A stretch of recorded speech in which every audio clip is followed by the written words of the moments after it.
Call the town council meeting to order for Tuesday, January 16th, 2018 at 7:05 PM.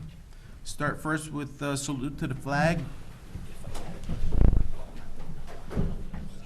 Allegiance to the flag of the United States of America and to the republic for which it stands, one nation, under God, indivisible, with liberty and justice for all.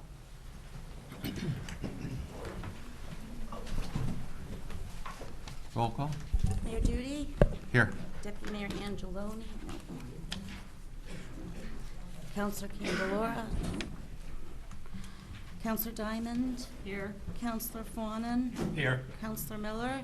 Here. Councilor Viglione. Here. And Councilor Zampiano. Here.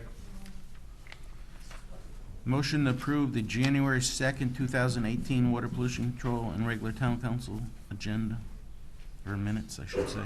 So moved. Second. Any corrections? Roll call. Okay, Mayor Duty, Yes. Deputy Mayor Angeloni. Not here. Councilor Candelaro's not here. Councilor Diamond. Yes. Councilor Fawnin. Yes. Councilor Miller. Abstain. Councilor Rose. Yes. Councilor Viglione. Yes. And Councilor Zampiano. Yes. Okay, next we'll move into the regular town council meeting. So I want to make a motion to move up 4B and get the review of the public works storm-related expenditures so that Franny can go get ready for the next storm. Second. Roll call. Mayor Duty, Yes. Councilor Diamond, Yes. Councilor Fawnin, Yes. Councilor Miller, Yes. Councilor Rose, Yes. Councilor Viglione, Yes. and Councilor Zampiano. Yes.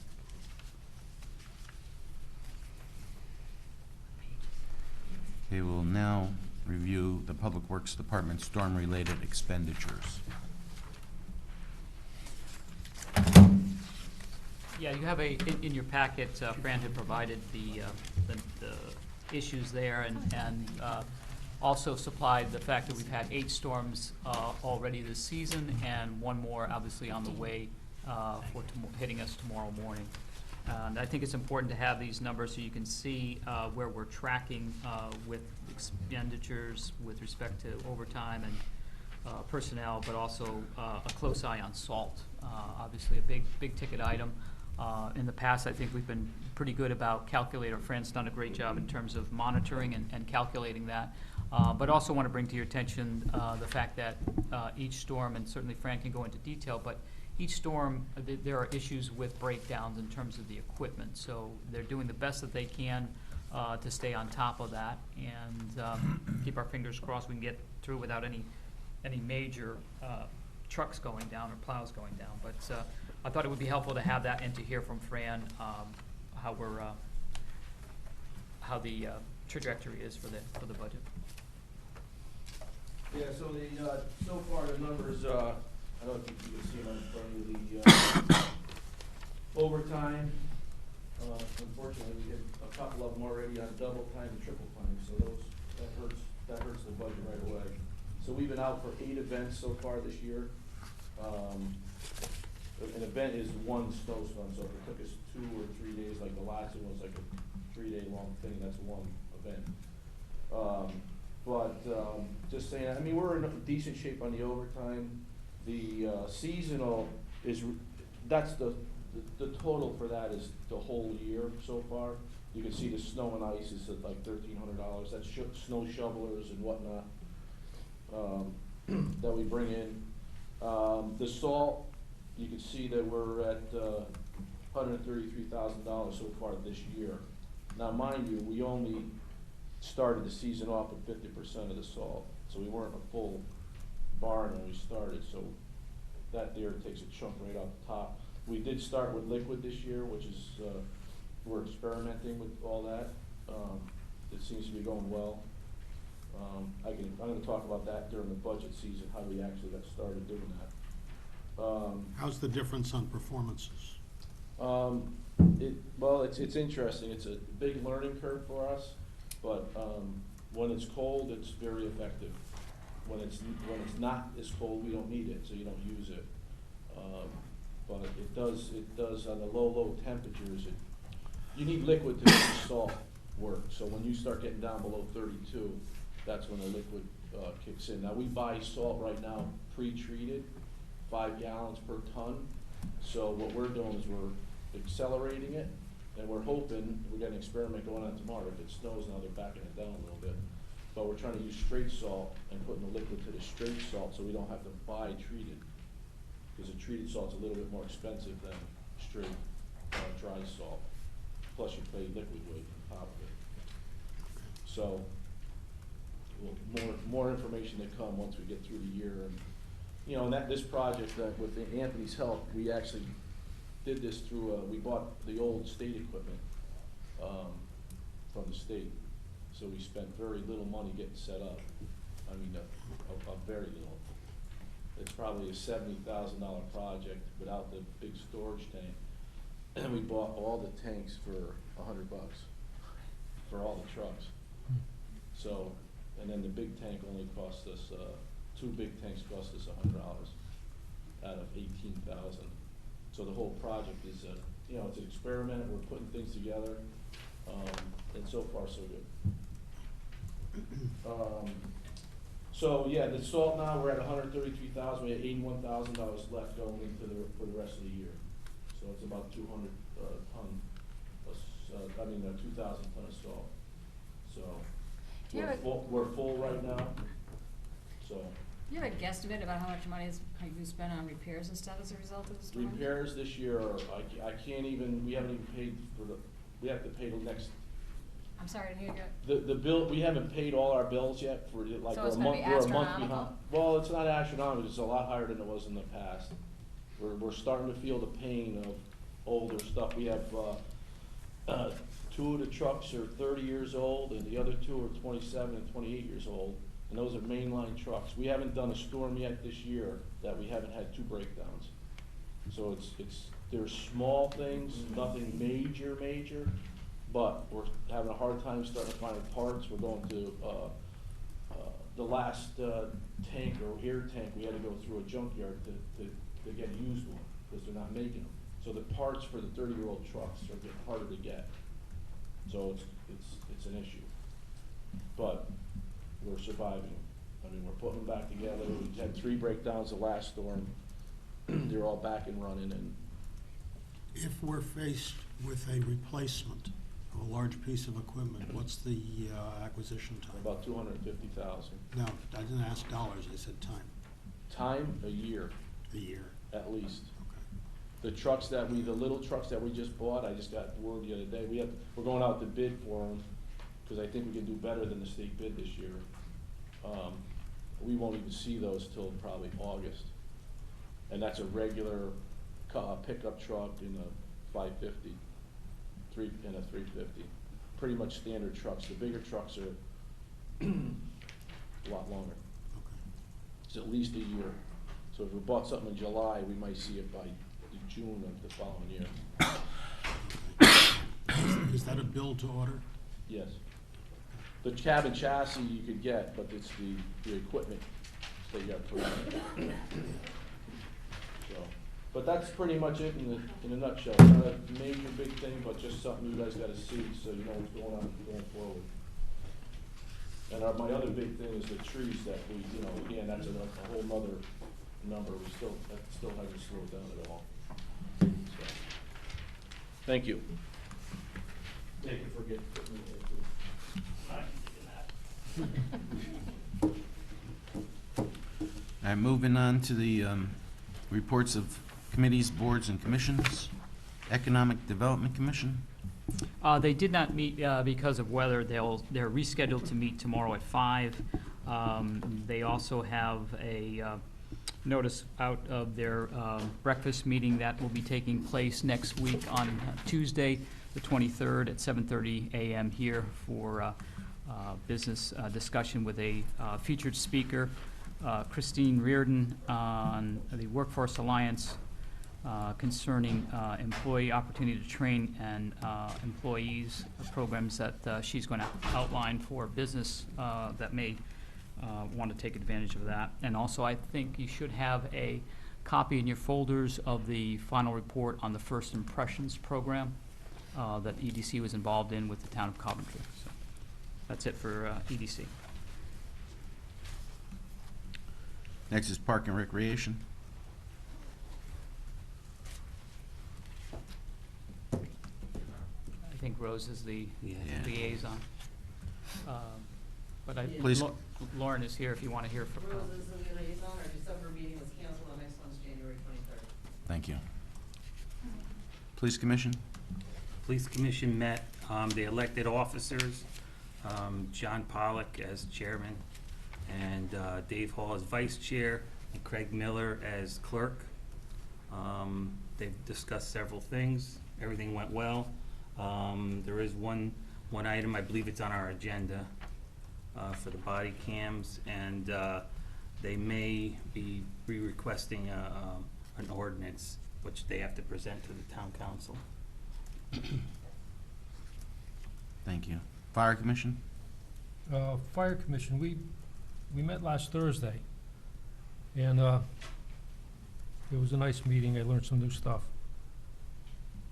The chief talked about the ambulance, town ambulance, both of them.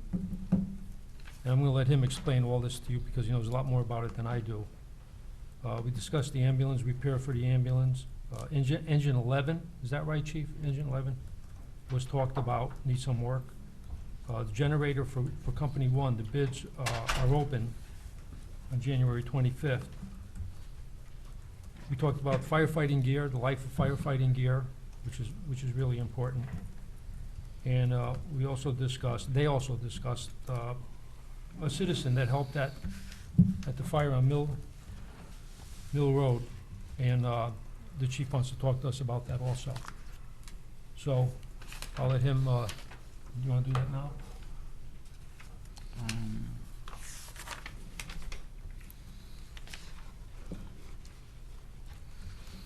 Yeah, if the chief wants to address it now, we can. You wanna do it now, chief? Sure. Just to recap, as Councilmember Biglione said, we discussed a number of issues besides our regular agenda, and a lot has to do, and I echo the thoughts of Franny, and that is we're dealing with older apparatus and the necessary preventive maintenance that is required for that. So as Bobby said, that we had about a $7,000 repair bill for engine 11, which is an engine tanker, and we're not finished yet. As Franny just alluded to, we have a very similar issue, and that is the primary air tank on that is rotted out, and it has to be it had to be ordered from the original equipment manufacturer. And again, we're finding that with most of our apparatus being online since 1989, one slightly before that, but there's no apparatus that's older than 2002. We're finding that a lot of money will be spent on preventive maintenance. We're running into issues getting parts from the manufacturers. Again, it's something that we're going to have to look at when we consider strategic planning for the fire department. And as Bob said, you know, the same thing holds true with protective clothing. We look in cycles for the issuance of protective clothing and purchasing. And again, we deal with specific timeframes in which the gear has got to be replaced by. So in the upcoming years, there's significant purchases that have to be made that's beyond the realm of our normal operating budget. So again, as we work on our budget next month for the next fiscal year, that information will come about. Thank you, Chief. Board of Education, Town Council's Communications Subcommittee. Did not meet. Town Planning Goals Subcommittee. Town Planning Goals Committee hasn't met in a while, but we are going to start meeting again. And a lot of it is based on the fact of what we're hearing from various departments in terms of apparatus needs. I think we need to do some future planning. We do need another member of the committee, and the mayor has agreed to be on that committee. And I think we need to particularly talk to the fire chief, the police chief, and public works director, and get some kind of a strategic plan in place, because every month we're getting more and more requests for monies that we don't have, and hearing how old so much of the equipment is. I think we need a plan in action, so we are gonna meet again, and the mayor has agreed to be on that committee, and Rose is on that committee. Thank you. Anybody else who wants to join, let me know. Public Safety Communications Committee, Hasn't met. Planning and Zoning Commission. Planning and zoning met last week, and they're still on the, public hearing is still open on their farm brewery, text amendment. And, that's really about all that was significant. And East Shore District Health Department. I think we have a member there yet. Next is Town Manager's Report. Review Auger House concept. Yeah, there's some, a report or memorandum from Carrie Duquesne. There's not a whole lot to say on this item, but I just wanted to keep you abreast of the situation as we unfold, and trying to look at ways in which we could have an adaptive reuse for the Auger House. We've been meeting with the Land Trust. I know members are here in the audience, and looking at helping us research and look at opportunities. Carrie has been great. Going back to looking at different grant opportunities. There was a farm viability grant that the town did through Carol Zebb in 2010, but that doesn't appear that we could use that at this point for the house. It's got to be farm-related or farm buildings and so forth. But she is exploring and been in communication with the state and the historical preservation folks at the state level, and looking and getting guidance on grant opportunities to begin the process should the town want to put that on the historic register and then be eligible for grants afterwards. So that's our understanding of how the process would work in trying to get grants for that. But I think overall there's a high level of interest from the Land Trust, and I think that could be a good relationship and a good partnership going forward in terms of having active use there. And who knows if we with the Economic Development Commission as well, looking at maybe agritourism or something like that, to get some destination or some location where people could stop in for additional information on what's happening in town. Could serve as a tourist type of informational point or something like that beyond town hall and so forth. So it's just in the early stages, and we're pursuing it and looking at it. Just wanted to give you an update. Thank you. Next is a review of requests from North Branford Police Department for body cameras. Yes, Lieutenant Lovelace is here and requested an opportunity to speak before the council and answer any questions you may have, in the hopes that we could bring this back for your approval at the next meeting in February. Thank you for having me. Just while I'm talking, I got actually a body cam here. You can pass it around so you can actually get a visual of what I'm talking about. I'm sure you've seen it. So we have a real opportunity. By June 30th of this year, the state grant will end for 100% reimbursement for the first year of the cost. After that, the next year it drops down to 50%. So included in your packet is a quote from Axon, formerly known as Taser. They're the top of the line for what's used in this area. Body cams have become a standard in police work. Every agency around us has some type of camera system. The only one that's not using a body cam right now is Guilford, but they have in-car with a mic set up. They're actually in the process of going for the state grant also. So the quote you have in front of you covers it's a 5-year commitment. Within that, the first year is just under $33,000. Also in there is an email from OPM, which I sent her the quote to verify that the grant money was there and how much was going to be afforded if the town buddy went forward. So she quoted back the same number that's there for the first year, 100% reimbursement. At any time, if the town body, the fiscal body, decided that they didn't want this policy or they couldn't fund this policy, within that contract in section 15.2 of the contract that I gave you, if the town defunds the program, then you're no longer liable for the contract. It's null and void. You get 90 days to remove any video or software that you have on their system. and then you proceed forward as fit. So moving forward, at $33,000, the town will save the first year. You have to put the money up front, and then the state reimburses you. And then from there on, years 2 through 5, you're looking at $15,500 to continue on there, which wouldn't take place till 2019, 2020 budget. So the body cameras are, and the reason we looked at the Axon cameras is, in doing research, I've used them for the past 3 years, being on the South Central Regional Traffic Team. We have one assigned to that unit. We audio record and video record all our statements that we take on scene.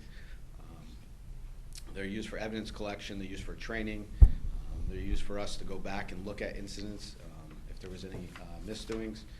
If you can find an attorney that's gonna, for $15,500, represent you in a federal civil rights, I'd like to meet them.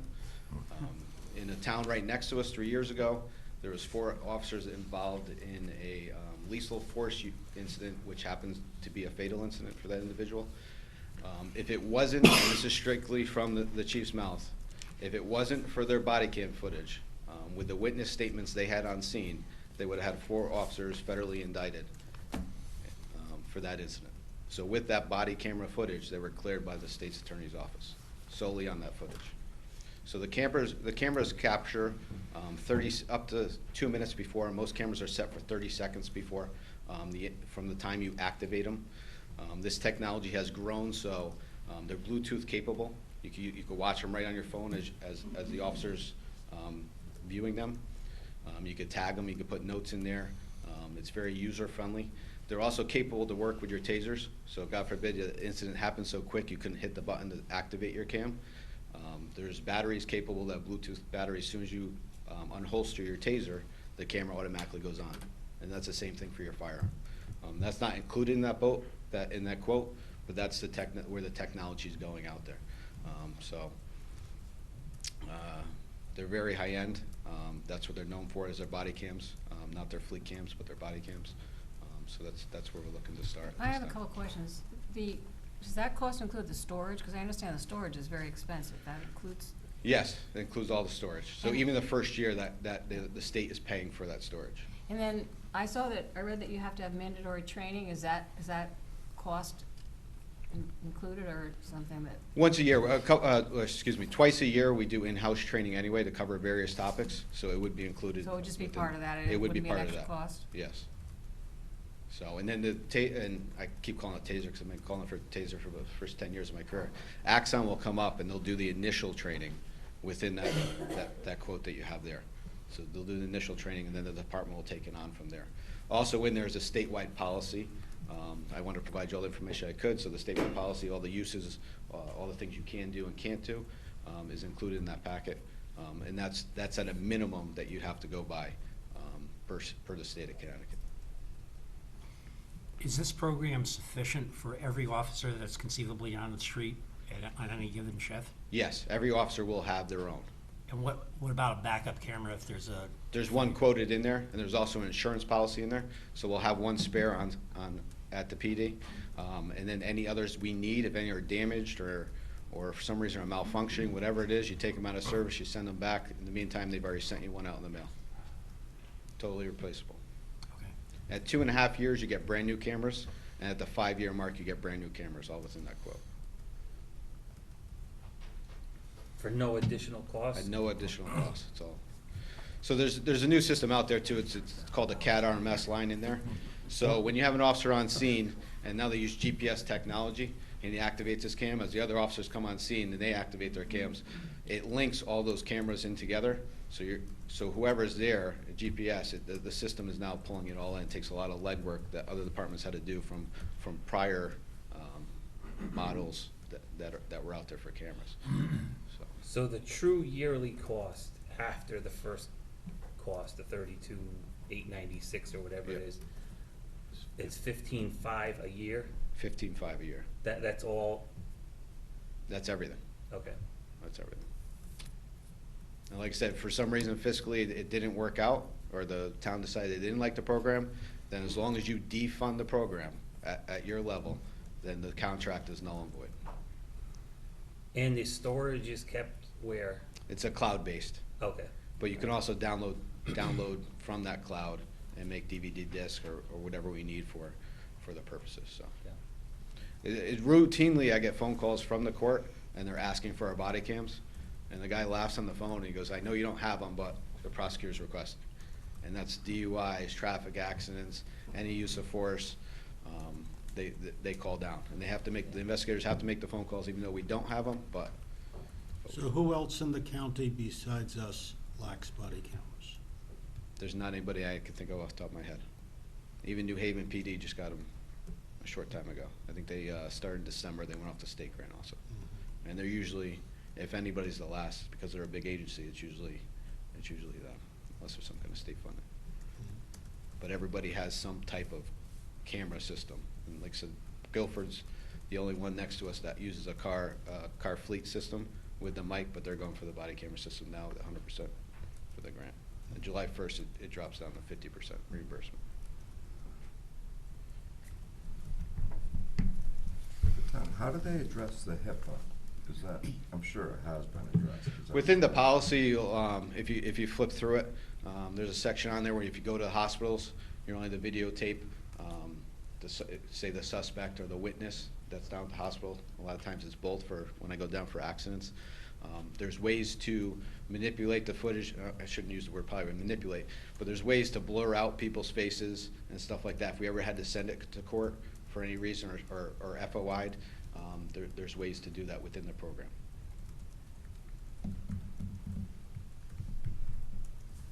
You said that we have to put the money up front and then it get reimbursed? Yes. So have you had discussions with Anthony where that money would come from, up front? No, because until you get their approval, those discussions are pointless in his world. He gets enough of those questions on a daily basis, unless you want something else to do.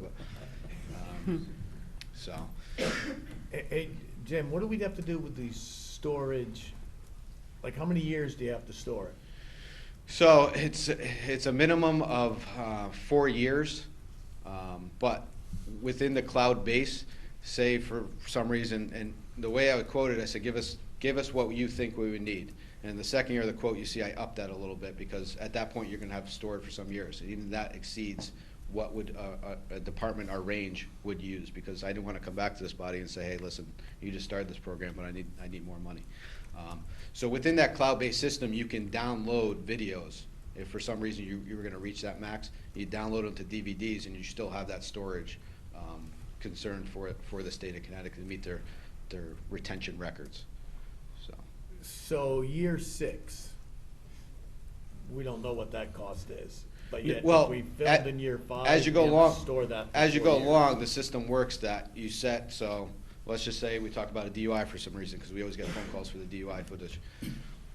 What happens is you set a limit within that system. Let's say it's a 2-year retention just for that misdemeanor. At 2 years, the system automatically generates an email 90 days before that comes to one of the administrators and says this video is going to be deleted unless for some reason you need it. So at that point, it's deleted out of the system, and your storage now bounces back up to whatever that metadata was. So it's a concept. If it's stuff you don't need, it's automatically going to be deleted out of the system. And you can also, like I said, download the system. They don't want to be like a cell phone company and hammer you on the extra storage, because what are you going to do? You're going to defund the program. It's not going to work for them. Obviously, they want the long haul. You know. So would we create or would someone create a policy as far as what the town requires for retention? For instance, if you had to make a hard copy of things, at what time do you get rid of it, or do you get rid of it? Yeah, I think what we would do is go by the state standards for the retention, and then if we would have to look at individual crimes and decide on a department level if we're going to secure those longer. And at that point, I would think we would download them to a DVD, and they would just go into our record system. So we didn't use up our storage in that area. Okay. So. Is there any potential of this overwhelming the records officers or who's ever administering that? There's potential that it's going to be more work, obviously, because of FOI. You might see more, but there's not just going to be one administrator on it.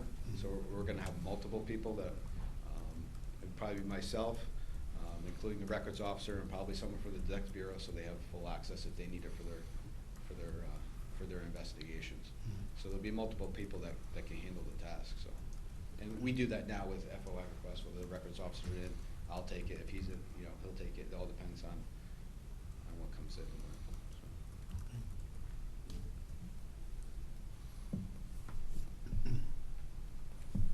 Thank you. Thank you. Anybody want to,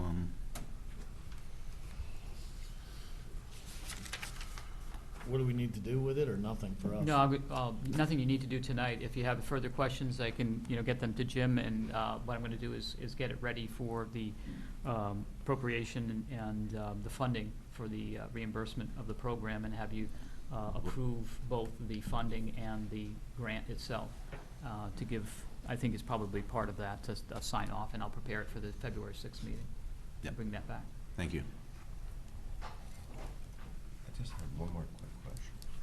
Okay. So what's the CAD RMS service? Is that the actual hookup? That's what I was talking about. It's integrated with the next-gen system, which we use for all our incident reports. Yeah. And that's also the GPS technology I talk about, so it automatically integrates those cameras to that distinct call. Where now most departments who have the older version have to tag those either at the department or on their, you can use your cell phone or whatever. So it takes that manual labor out of it. So we'll have room to expand too, if you want to, we hired more, you need 2 more cameras, you'd have that capability. Yes, Yeah. yes. Okay. All right, thank you. Thank you. Next is review of unfilled part-time positions. Yeah, I just wanted to run this by you. As you know, we put pretty much with the budgets situation with the state, everything got put on hold, and 2 of those positions are coming out of the Park and Rec and Senior Center in terms of looking for a part-time cook and van driver. And now that we've got those numbers locked in, just looking for your green light to go forward. Those are funded but unfilled because we put everything on hold back in June, July. And I think certainly the Rec and Senior Center could definitely benefit from the service. The cook is, we hope, to be on break even, but we really won't know until they get that started. Lauren can speak to it, but the idea would be to have the cook come on to provide the breakfast meals for patrons that are coming through. And van driver is somebody they've been needing for quite some time now, and that's a service that the seniors can use because of other budget cuts and funding cuts. It's a difficult proposition to get to be able to serve all the seniors that we have that need to go to various appointments that they need to take.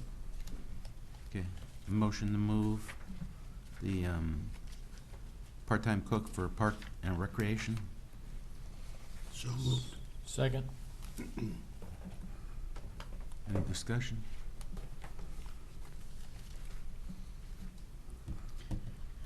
Roll Mayor call. Duty, Yes. Counselor Candelora, Yes. Counselor Diamond. Yes. Counselor Fawnin, Yes. Counselor Miller, Yes. Counselor Rose, Yes. Counselor Viglione, Yes. Counselor Zampiano. Yes. And a motion to move the part-time van driver for the senior center. So moved. Second? Discussion? Mayor Roll call. Duty, Yes. Counselor Candelora, Yes. Counselor Diamond. Yes. Counselor Fawnin, Yes. Counselor Miller, Yes. Counselor Rose, Yes. Counselor Viglione, Yes. and Counselor Zampiano. Yes. So before we move off of these 2 part-times, so on the cook, that's like an experiment that you're doing, or what is it? That's a replacement, isn't it? It's a part-time position that was created when Pam was here, and then she had to cut it, stopped it at one time, and it was starting to build up and be worthy. It services the fitness room members in the morning, as well as our seniors that come in that don't have breakfast, as well as we were getting a lot of the outside population coming in. She stopped it right before summer camp started, which I think could also benefit some of the kids from summer camp. So I would like to try it again because it started to show some worth. So we had it at one time, we haven't had it in a while. So people buy the breakfast? Correct. Okay. It's a very limited, when I say it's limited, it's like bagels, eggs and cheese sandwiches, we do fresh yogurt parfaits, it's a very limited menu, but yes. So it's something that we're gonna track and see if Correct, if it's worthy. a year from now we Right. say, you know what, there isn't enough people there or something. Right, Okay. Open to who? anybody. Okay. Anybody? Thank you.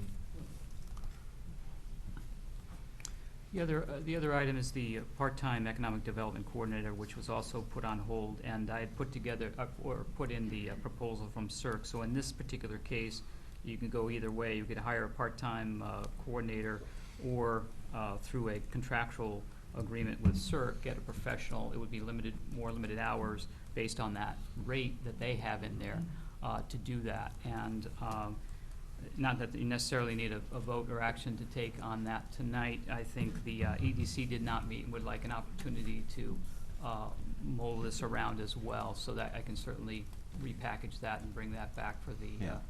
Why don't we just February. table that and Yeah, then February bring it 6th. back? But certainly entertain any questions or concerns you may have with that position. I think at this So point. that is different than the grant writer? I thought it Yeah. was a combination.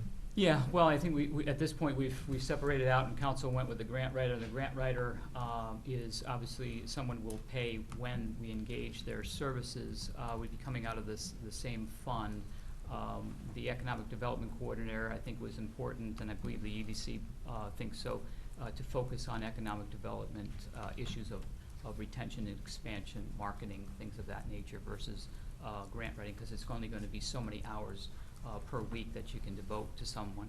And, one way to do it is, through a contractual agreement with CERC, which you get their professional and their office behind you and their network of people throughout the state. So that's a plus, but the rate of $60 an hour, you might be better off in finding, a part-time economic development professional. The problem on that side is, when we looked and explored it last June, the responses weren't all that great with trying to find a part-time person, no benefits. So again, all of it was put on hold because of the state issues. So it's funded in the EDC position, 25,000, but it was unfilled.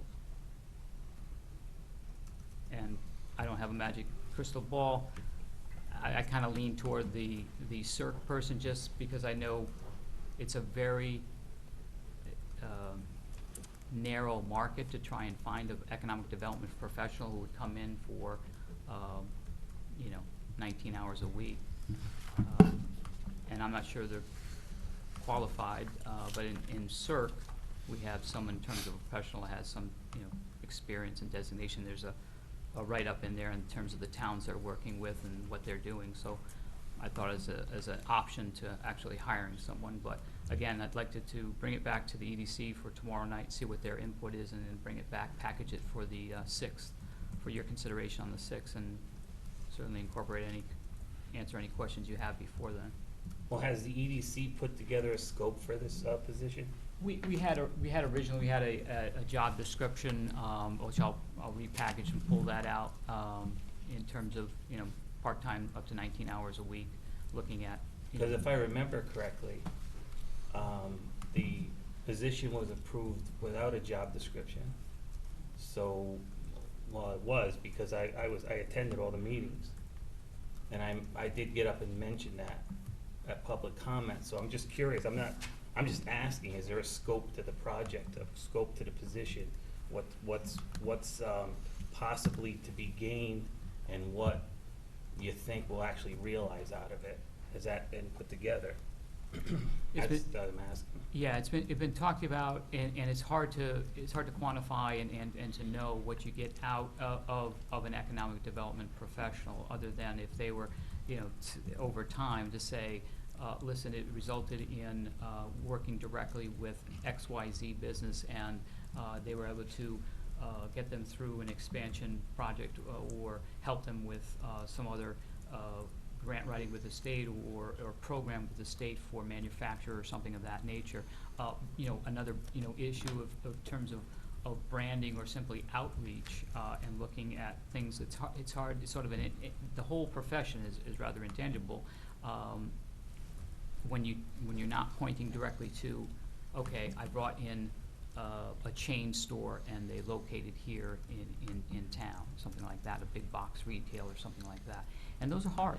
And I think for a lot of the professionals, they talk a lot about retention and expansion of just keeping your existing base and working with those businesses. And it's really hard to put numbers on accomplishments and so forth. Well, we do have a member of the Economic Development Committee here. Maybe we could hear. Actually, there's three of us here, but there was. Liz, you want to come up? Sure.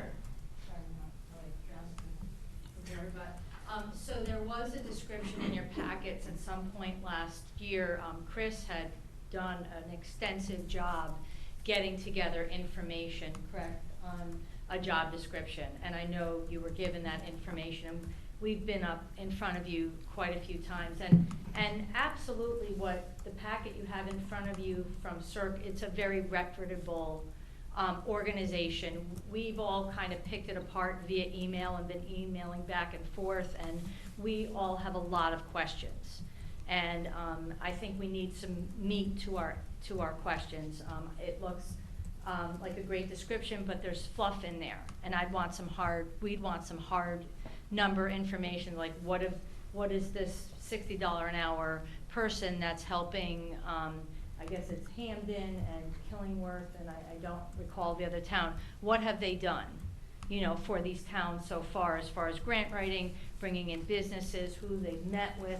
We want some nuts and bolts information. That's number one. And with an EDC coordinator, it is, in all honesty, and we've said this to you before, to some degree it is a leap of faith. However, we have done extensive research with surrounding towns, North Haven, Branford, Guilford, and they have had tremendous successes with their organizations. Guilford has part-time EDC coordinator. He works about 24 hours a week. He was an EDC member. He retired from his business life and he became their coordinator. I believe Branford has a full-time person. So they are tremendous in their towns, and we've met with them numerous occasions. They've been a tremendous amount of information to us. So, but can we tell you in a year they're going to bring in 10 businesses, or they're going to, be able to help us retain all of our businesses? No, that would be pie in the sky and it would be unrealistic. However, we have to start somewhere.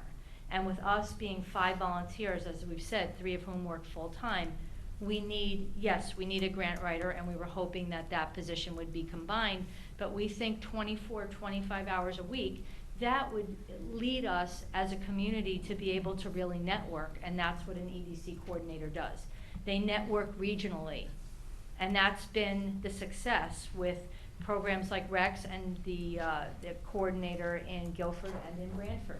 They are at these meetings, they're at these events, and they're able to solicit businesses for their towns. They meet with commercial real estate developers, they meet with the town governments on a regular basis, so there's this conduit of information that they're able to do, they're paid to do, in addition to writing grants. So you're making an investment, that's the bottom line of it is, but with careful oversight between Michael, Carrie, and us as a commission, we believe we have potential here that's just being untapped, that we don't have the time to do. Michael doesn't have the time to do it. And it really is something that's an investment. That's the bottom line. So, and if you need more information, please, you need to guide us. You need to tell us what you're looking to see from us to try to make a good, sound fiscal decision in making this investment. And we will do whatever we can, as with the help of Mike, to try to get this clearer in your mind so you can make a decision that you feel comfortable with. Thank you. So, Liz, Oh, your sorry. feeling is a town employed person versus a corporation? Well, not necessarily. I feel personally it's $60 an hour. I did simple math. 10 hours a week. You do the math on that. $600 a week times 50 weeks, 2 weeks vacation a year. That's $30,000 right there. So right there, that's more than we wanted to spend and less hours that we wanted to commit. So maybe this is negotiable, you know, with them. And we don't even know that. This is just a preliminary proposal, because everything's negotiable, with them, and maybe they would back it down to $40 an hour, and maybe we could get the 20 hours a week. I think anything less, or we think anything less than 20 to 25 hours a week is really not gonna be worth our while for a coordinator. The grant writers, that's a different story, because that's piecemeal. This is a sustained effort. So they may be, that might be the you know, the salvation, but we don't know that yet. This is just the first glance at it. Is it a contract? Would it be a contract, or is it something you can get in and out of? You try it, if they generate something, I don't Right, know. yeah. we don't know? Yeah, it would be, you know, in terms of a contract, yeah, and we could get out of it. I see it just much like the issue with the agreement with the grant writer, that, you know, after July 1st, we evaluate it and say, yeah, it's just not right for us. It was something that we could disengage It's a trial from. every year in our budget, you know. Well, the other thing. If we leave it in the budget, it's good. If we take it out of the budget, the trial's over. I mean, I think what would be, you know, advantageous is, at this point, since we're meeting tomorrow night anyway, let us pick through it and really get our questions and talk to Mike at length. Jan has questions, Joan has questions, Chris, Scott, myself. And let us mull it over, come back to you with some of our thoughts conveyed through Mike, and let him reach out to them and see what's negotiable. Because really, 25-hour week position would really be optimal, I think, we think. Does the Economic Development Committee have a mission statement, a vision, or Yeah. some, you know, or something? Yeah, 'Cause we do. I mean, essentially, it's business retention and expansion. That's the overarching goal of our commission. We're only an advisory commission. The final decision of anything comes to the council, so we don't make any kind of laws or ordinances. We work with P&Z, we work with Mike, we work with Carrie, and we work with the council. The overarching view is to have business retention and expansion. And that's at its essence. If you're looking, tell me what you're looking for. Well, how do we know that, what I'm asking for really is, you know, what's the vision, what's the goal of the Economic Development Committee? And has there been any measurable success or yes or no? Yes. I'm just asking. 'Cause Yeah, I no, don't know. absolutely, because you know, yes, and we've, for example, we started a business visitation program, and we sort of divided and conquered. Example, Chris and I went to see Hope Looney, who owns J Cakes. She was over in the plaza where Nada's used to be, Yeah. and we had a conversation with her. She was very unhappy there. The landlord wasn't doing what the landlord was supposed to be doing. It was a small space. I happened to be talking, actually, to David Palumbo, who owns the plaza by where J Cakes is now. And he said, oh, give me her number. They met. She could not be happier there. So that is a measurable thing. Her business is growing. She's in a better space, so that's one example. We've been meeting with different businesses, you know, what are your needs? I went to Capone's, and I introduced myself, and they're new to town. Have they joined the chamber? Would they be interested in having an after-hours event? So is that measurable? Well, in the business eventuality that restaurant could have. So we're making inroads. You know, we're still in a tough economic climate. We know this. Another thing that we've been working on with David Ambrose, our tax collector, and with Carrie, is getting all properties, both town-owned properties and private properties, up on a web-based, in a forum, whether it's on the town website, that kind of thing, to market the properties that we have in town. Yes, people can go to the MLS, but we're trying to put it in one-stop shopping, so people can see the listing of properties that are for sale, commercial properties that are for sale in town. So it's all these little things that we've been doing to try to cohesively have a branding of North Branford and getting the public more interested. We've been talking about redoing the website, you know, a little bit at a time. So all these little things, and every little bit helps. But again, it's hard. We're 5 volunteers that do the best we can with the hours that we have. And we do spend a lot of hours outside of our monthly meeting doing EDC stuff, which is great. So we're stepping in the right direction. We're energized and we work well together, and we just want to keep moving forward. And anytime any of you want to come to a meeting, hint, hint, we don't have a liaison yet. So it would be great to have a liaison because we want to work with the council. You know, it's a very important thing to do because it helps our entire community. Okay? Thank you.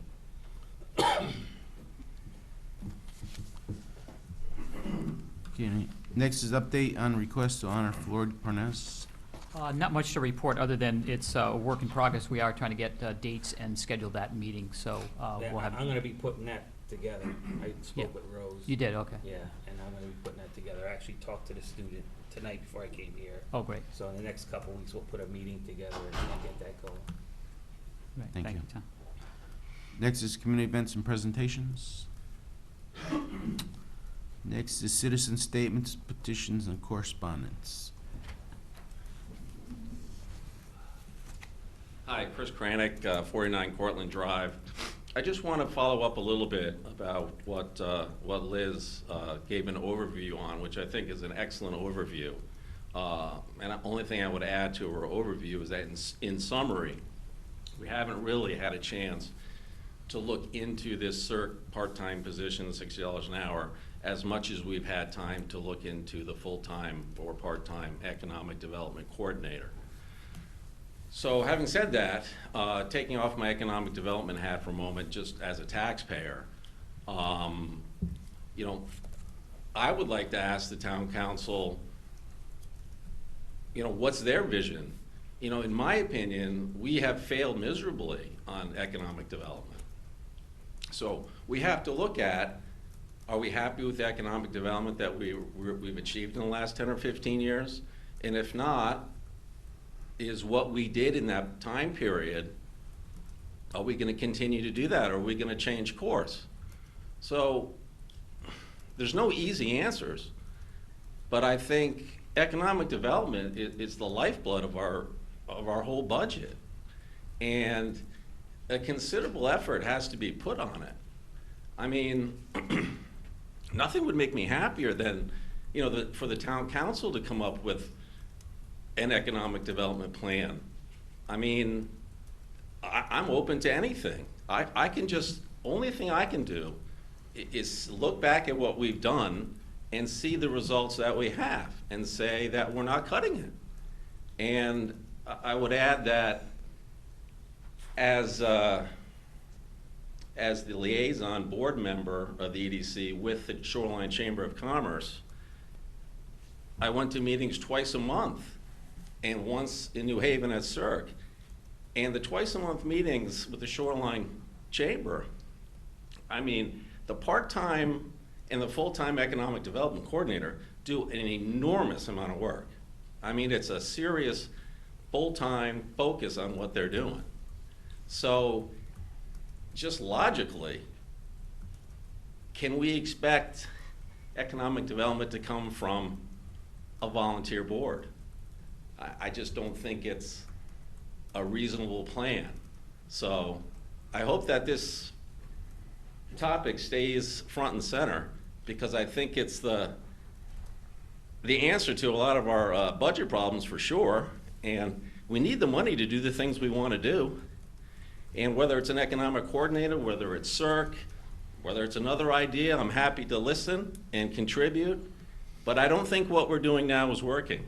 So that's kind of where I'm at with it. Well, that's where my question was going. Should we look at an organization as CERC, or should we look at our own economic development coordinator? You know, Our that was my preliminary, feeling. yeah, our preliminary thought. And I wanted to again, know what your recommendation was gonna be. Yeah, our preliminary But if thought you're is. gonna have a meeting tomorrow night and then come back with us? Yeah, we have not had sufficient time to analyze the CERC proposal with what the skill set is of that person. I mean, off the top of my head, it's a lot of money per hour, and we're not sure what the skill set is. I mean, we know the skill set we're looking for an economic coordinator, I mean, I've been around two of them for 2 years. This person may be just as good or better, we just haven't had enough time to dig into it. But I completely agree with Liz, 10 hours a week's not gonna do it, it's gonna have to be 19 hours. And I mean, just the efforts that our EDC have done, I mean, Hope Looney was about to just, leave and not reopen. We spoke with Sisto on Save and Discount. He also had terrible landlord issues, flooding, damage, insurance claims, all kinds of stuff. And he was ready to just leave. So, we had extensive conversations with him. He ended up buying something, renovating it. Now he's got a beautiful spot on Route 80. So, I mean, it takes that kind of commitment. I mean, it's a big effort. And can you measure it? If we hire someone for 25, did our grand list go skyrocket high? It's gonna be hard. It's not gonna be something overnight. But I think we have to measure it against what we're doing now and the results we're getting. And I just think, Chris, I don't think you give yourselves enough credit, though. You've done a lot in in the last couple of years. Just getting involved with the Shoreline Chamber. I mean, we were kind of floundering in this town. I know you went around and talked to businesses. You've had some events. So, you haven't given yourself enough credit. You have done a lot. And we understand what you're saying. You can't keep doing it as volunteers, but you also have to sit back and realize that you have done a number of things. Well, I appreciate that. And we did go from a pretty low visibility, inactive Chamber of Commerce with the defunct phone number and website, and was not officially registered, to a very professional, dynamic Shoreline Chamber with two great towns that are really hitting it hard on economic development. So, it's great company to have, and we're just looking to, build on that momentum. Because it takes a long time to get that momentum going. Right. And it could easily go to the wayside. But again, I'm completely open to any suggestions the town council has. We don't have all the answers. But I think as a town, we have to say, how much effort are we gonna put in economic development? How much do we value it? What type of economic development? Proactively, do we wanna go after? And then Carrie Duquesne is doing the Plan of Conservation and Development review that occurs every 10 years. So that is perfect timing because that comes up next year. So we have to decide as a town, that's the blueprint for what we go forward. So all the P&Z decisions and applications are kind of based off the POCD. So do we want development here? Do we want what kind there? So it's a perfect time for the town to have a conversation about economic development. I mean, the town owns 1,000 acres of open space. I mean, can we afford to own 1,000? I'm not saying, anyone has all the answers, but we have to get this out in the open and discuss whether we can afford to own 1,000 acres, or should we rezone and develop that with a certain type of development? Or do we want to stay a completely open space farming community? But, there's a downside to that with the tax revenue. So as long as everything's out in the open and we see what we can and can't do, I'm happy as long as we're having the conversation, because, no one certainly has all the answers.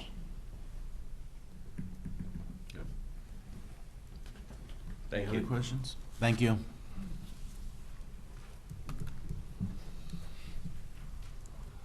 Cliff Potter, Route 17, Northford. I want to congratulate the people we have on EDC. Mike, you remember we used to meet the same night when we had the Ag Commission going. We'd have our meeting, they wouldn't even have a quorum. This would be a dark room as we walked out. You have come so far, really, you guys. You're getting quorums, and you're not just meeting. You're fired up. I was at a private function with Liz the other night, my wife and I, and Liz has got some fantastic ideas. Like we were talking about where Dunkin' Donuts is in Northford. And the 2 empty storefronts look terrible. I mean, there's 400-year-old coffee cups in there. And if you're looking for a rent and you walk by there, it shows that the landlord could care less whether or not. Clean up these empty storefronts. Wash the windows and make them presentable, and you'll probably fill them up. But I mean, she's got some great ideas what you need to do to the property. It's like if you go to buy a good used car and it's covered with mud, you know, just, what's that thing? The first appearance makes all the difference. And I think, so I mean, they've got great ideas. We all want to see this town prosper. I mean, they're shooting themselves in the foot because they haven't got as far as they'd like to. But I think they've accomplished more than the people that couldn't even meet long enough to have a quorum in the past. So I want to see them still move forward, support their great ideas. And they're not huge ideas, they're just simple things that they think might work. So, I mean, I think you really do need somehow to, because if we can't sell business in this town, then we know the taxpayers who are gonna pay them.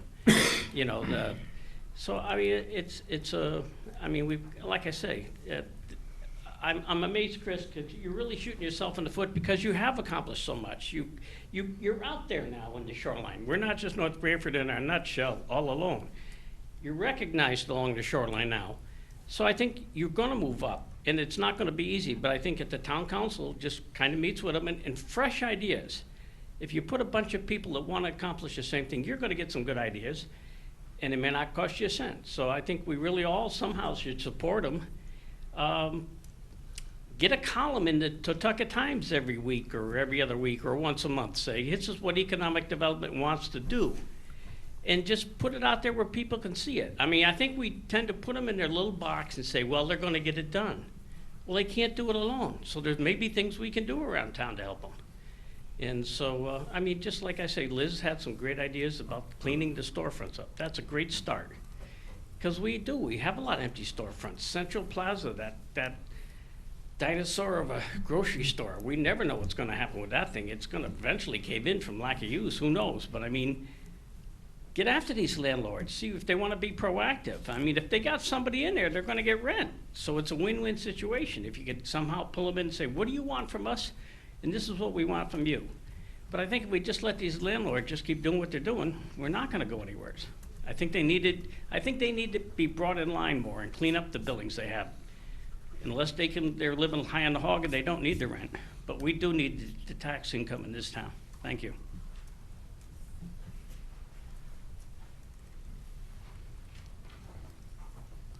Moving on. Before we get done. Yep. So I've got a statement as a citizen.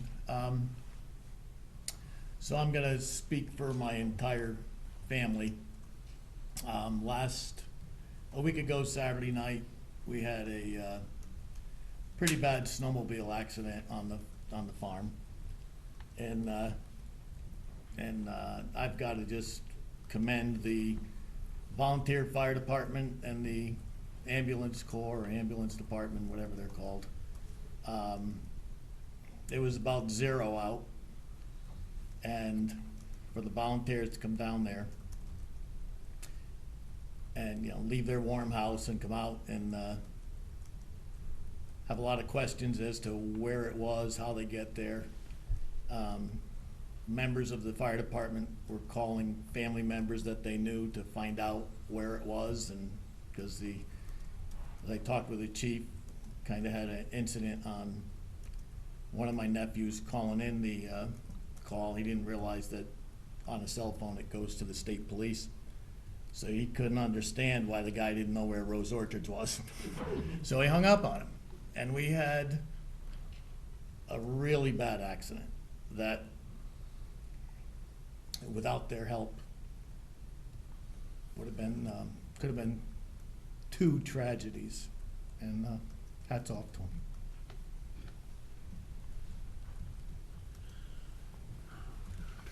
Okay, second comment, I want to back up what Al says. I don't know how this man gets by. He gets about, what, two hours sleep a night? And the chief and everybody. Let's not take our volunteers for granted, Al. You know, I mean, we've all had situations. We hear the pagers, we hear the tones, we hear the firemen go out. They've been out on 1.5 million, well, not that many, I'm exaggerating, but this cold has put a stress on heating systems and on people. They've been tasked to the max. And you know, it's just that we can't forget these guys and what they do. Every time they respond, they're leaving the family dinner table or losing hours sleep, but Anthony still comes in here in the morning because I hassle him for bill money and stuff. I mean, they're still available to do their daytime job, even if they've been up half the night. all they ask is probably for is a thank you and to be funded. I'll put that plug in for you. But, but I mean, they do. This is a great town. You're not gonna kick me out unless I don't know. But it's family, and so, yeah, when something happens, we all hurt. The Lila thing. So, I mean, I love living in this town. I can never go back to snobby Guilford, but I do wanna take a minute to thank our fire department for everything they do, day in, night, weekends, holidays, they don't get those off. They respond as needed. And I've seen the professionalism myself. And like Al says, they never complain, they do the job, they do it professionally, and the end result is always hopefully pretty good. But, I mean, they're a class act, so let's recognize them once in a while. Thanks. Thank you.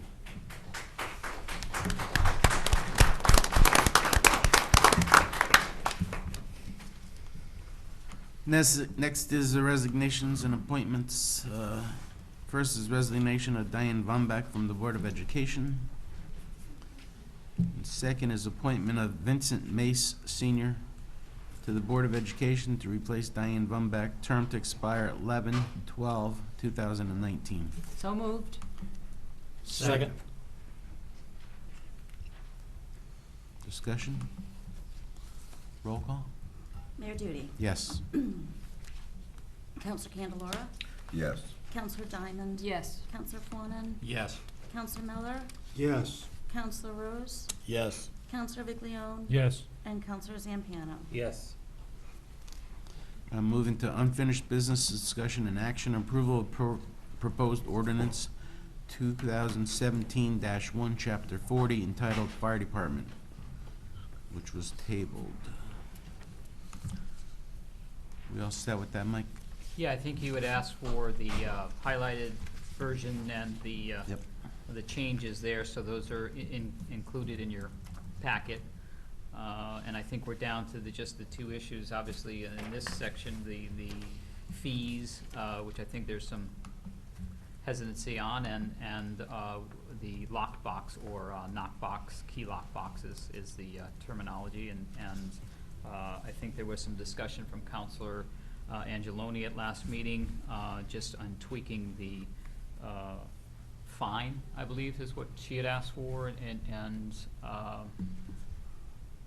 I think we can go ahead.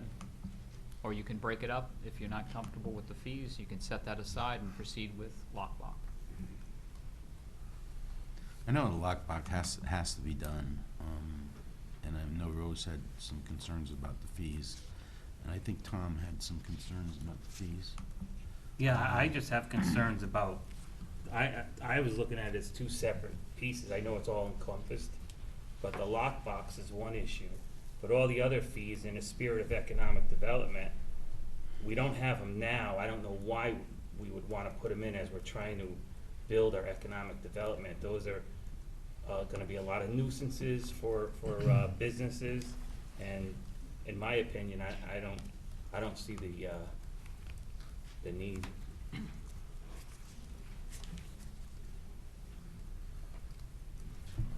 All right, in order not to delay it any further, somebody want to make a motion on to move the lockbox or Knox box ordinance?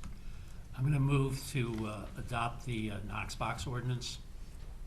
I'll second that. Just a little discussion. Discussion? Now, on the purchase of that box, that's gonna be what, through the town? Is that how? Yes. The fire department is the registered entity with the Knox Box Company. So what happens when the fire marshal goes out, he identifies buildings that need a Knox box. We provide them with the form. They complete the form with the payment, get it back to the chief or myself, we sign off on it, we send it into Knox. Knox sends the box to the individual business, who coordinates with us where to mount it, and then to secure the keys, and then you're in business. So the business will be responsible for the mounting? Correct. Right? Correct. And that will be somehow recorded with the fire department or Right, police department, so they know. We typically put it on the CAD screen. There's a spot that has premise notes. Mhm. We'd like to have them mounted there so that if we're going to duties. We know, okay, the Knox box is by the rear door, or things like that, so we can have an idea when the membership goes. And then, would the business have a say, like, of a flush mount, or is Correct. that? Correct. There are two models that we use townwide. One is a flush mount and one's a surface mount, depending on where you are in the construction process. Most of the existing will probably go with a surface mount, but there are several, we got them during the construction phase. Look at Big Y, Rite Aid, come to mind. They're actually recessed mounts. Mhm. So it depends on where you are when you contact the business. Right. Some will be recessed, some will be So, surface mount. an existing building, it wouldn't be that big of a hindrance to mount No. either with their No, we choice typically of mount them preference. when we did the, what's the place on Twin Lakes Road, the old tennis place? We put it around the corner, Yeah. so it wasn't visible. Yeah. So it serves the purpose, it's not right in front of their place, destroying their facade, it's around the corner, everybody knows it's there. Same with the Dollar General. So, It- we don't purchase, you don't purchase these in bulk, basically? Negative. It's- No, it's the for individual each store owner, individual. business owner buys them, correct. Anthony, what's the cost of those? Roughly $500. It changes You every can do year. like, if you have one building, 4 different businesses in it. One box. One box. Correct. We would note, let's say in your complex, we would note that the Knox box is outside on the side of your building, Right. the west side of your building, and it would have all the keys for all the occupancies. As I mentioned last time, one of the issues that will probably come of this is the chief will create a policy that will hopefully enforce as well, because if you move out and Mike moves in and you change the locks, well, unless we change the locks in the Knox box, they're useless. We're back to where we were before. So there's gotta be a follow-up policy as business owners change, occupancy change, rental change, whatever, to put new keys into the box so they become useful for us. I have another thing I'm curious about. Where I am, there's a gun store, Mhm. and they're locked up. There's alarms in there, and how does the Knox box work with a store like that? I mean, you can't just go in there. There's gates on the doors inside. You know what I mean? Because of the federal regulations Yeah, about firearms and stuff? yeah. Well, if the building was on fire, we'd have to go in regardless. That's true. So- It's choice. You're right. It's, I understand what you're saying as But, far yeah, as the for- caution. for Like we go people- in, let's say Rite Aid has the pharmacy area. Okay, right. Similar, it's controlled substances, it's obviously, it's all video recorded, things like that. We're not gonna, do anything crazy, but we need access to the areas if the alarm goes off to be able to find where the particular problem is occurring. Okay, I was just curious in case I get asked. Yeah, no, that's a good question. That's probably one of the only, I think there's 2 or 3 in town, I believe, we call, There's 2 at this end of town. gun distributors, Yeah. yeah. So I understand what you're saying Now, about the. also with a facility, like similar to ours, Mhm. where we have multiple buildings, I know we're gonna probably need more than one, Mhm. but in a case where somebody's gonna say, no, I don't wanna spend, whatever, $2,000, cause, I'm for Knox. How does that get resolved, or how? Well, that was the issue, I think, that Counselor Angeloni had an issue with, Right. very last section talks about the penalty. There's a 6-month window once it gets adopted, and through leases period as an ordinance has to take place. The way it's written now is $100 penalty for every 30 days of Yeah, but non-compliance. I'm not talking about the penalty, I'm just talking about from the get-go. You're gonna come in and say to someone, you need 3 of these. Right. Where they may say, no, I can use 2. If someone's making an effort to comply, we're not gonna be ogres about it. I mean, we're, But I mean, in a layout like that. right, you would need 2 Well, based on the different right. locations. You would need one at the Sportsplex and one at the Taconic Wire Right. Complex. But if you look at the, Possibly 3. business park on 17, there's one box for both those buildings, between the 2 buildings, with the keys to all the structures in there. So we're willing to work with people. The boxes are pretty sizable. You can put a lot of keys in there. Each building's got a different key anyway, so. Right. And all the town buildings have them, all the schools have them, since they've, we put this in place Yeah, so how would you do that? Like, we have one box, we have the 3 buildings, we have to label each key. for Correct. each- On the little keychain you put on saying this is the dome, this Field is the house, sports, whatever, yeah. exactly. And we would know where to go, and we tell you where to mount it, so it's close to the access that has to the alarm, and be able to, see what the alarm panel's looking at and stuff. And the cost of a lockbox is probably a bit less than your door that they have to go through. No, they popped our doors before. It's not that bad. Thank you. roll call? Okay, sorry. Do you want to address Counselor Angeloni's concern about the penalty clause before you adopt it, or? Yeah. No, I think she, She had an issue with on that 40-10, section H, about the penalty, the $100 per 30 days of noncompliance. She wanted some kind of cap, if I recall the conversation. I don't know if I remember. She thought it was steep, I thought. Right, Yeah. yeah. Do you want to put a not to exceed in there, if you want to, or, yeah, I thought you were gonna, I'm open to you Work guys, on whatever that. whatever you want to say. Vince, have you reviewed this? I have. What do you, give us some language that's not gonna hurt. not to exceed $500, that way you're breaking even with the cost of buying a box Okay. in a calendar year. Yep. 500. And this is a one-time purchase, right? Correct. For businesses, Correct. so. And then where does that capital go? Where does the what? The money go for all these purchases? Right to Knox. There's no financial There's gain to no the town. I don't. You're buying it from Knox, you're paying Knox, you're just installing it at your business. And a business So owner we- can't buy another box, another brand, or? No, That's. because the lock, the keys are key to our Mhm. codes. Every town that uses the key box system has their own master key, if you will. So Branford's won't work in ours, we won't work in Branford, that kind of thing. So every town, every department has their own key system. So you can't just buy any, off the street. I'm just curious, because I know if you go online and look, there's different brands. Oh, that sure. may be cheaper and Sure. some may be. Well, that's why the ordinance is called key box, it's not called Knox box. Right. If there's several manufacturers out there, we have chosen Knox since, again, we put this in place probably around 2000. But there are several manufacturers out there. But each town, each department has to have their own specific keypad, so. Knox has been So around is for a that long part of the time. ordinance? Yeah, Knox is kind of like the So that leader in be it. part of the But there are ordinance others that out there we're just in telling case anybody people wants. What company or brand they have to buy, or no? Because they can change it. You have to amend your motion. All right, so with that amendment on there, not to exceed $500 in a calendar year, you have that. I think I made the motion, so I'll amend it. Okay.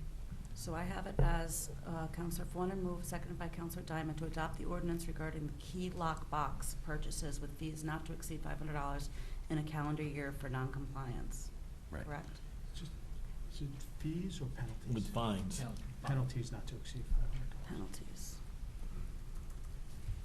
Because the fee, Okay. Mayor Duty. Al, did you second that? That amendment? I think we both did, so. Okay. Did Marie second who Joe's? seconded it? I did. Ray, so you'll You're seconding the re-second? amendment. Yeah, I You seconded did the re-second amendment. it. Okay. Got it. All right, roll call. Mayor Duty. Yes. Counselor Candelora. Yes. Counselor Diamond. Yes. Counselor Fawnin. Yes. Counselor Miller. Yes. Counselor Rose. Yes. Counselor Viglione. Yes. Counselor Zampiano. Yes. So before we get off this,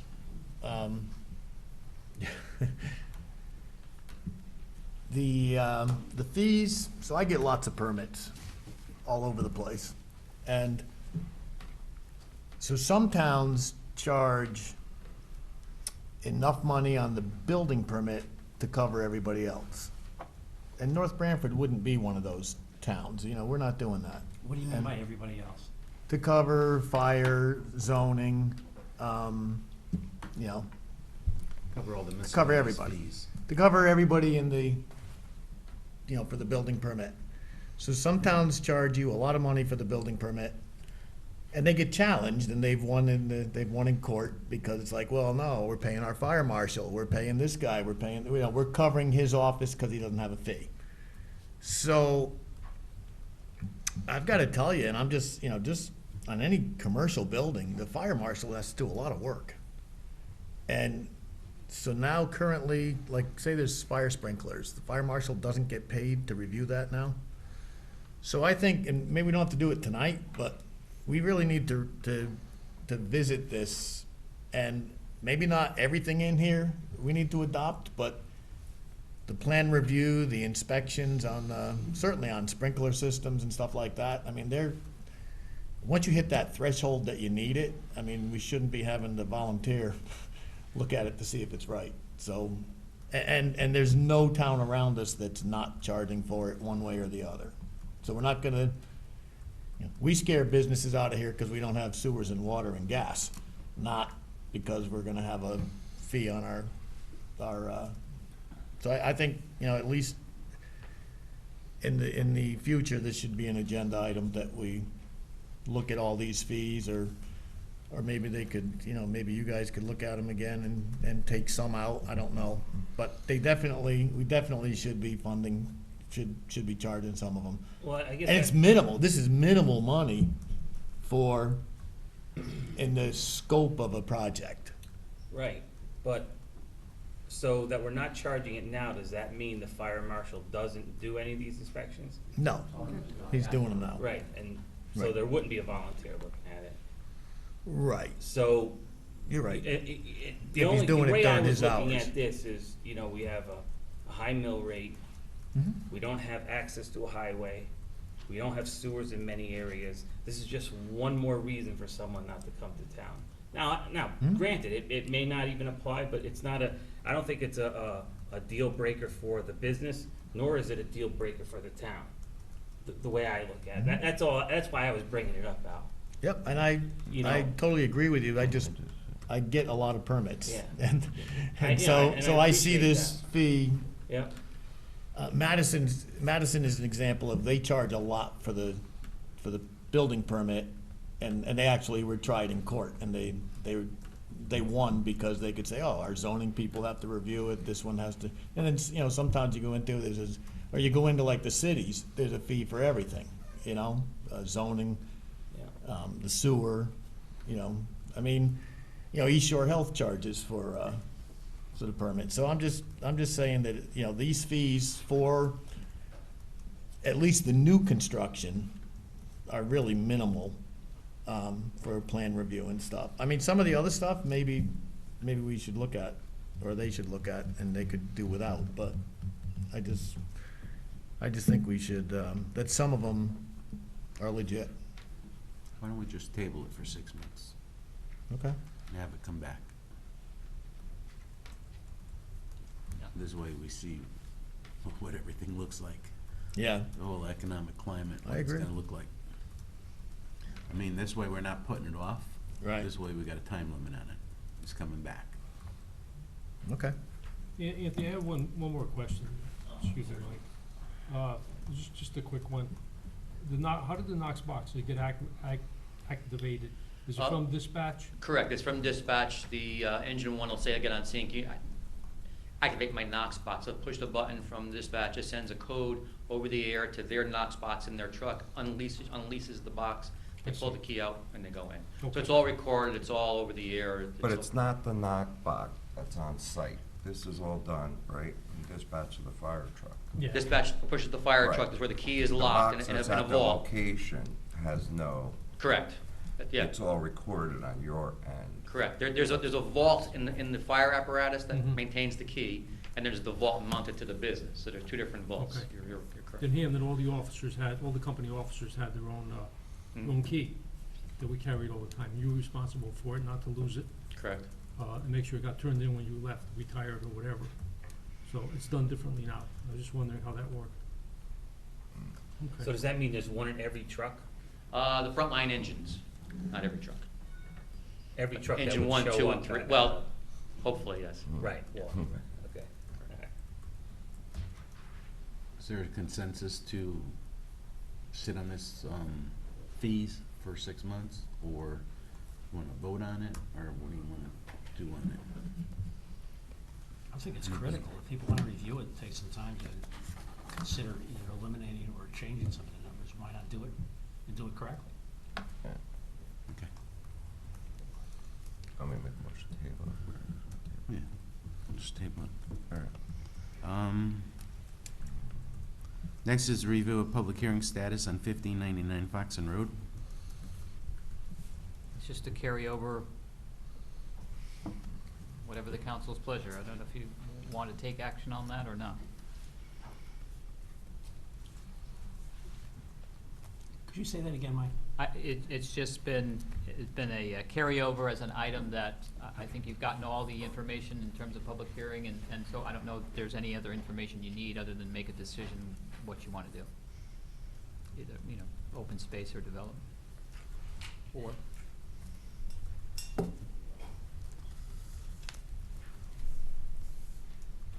And next is future budget planning initiative. So did we decide anything?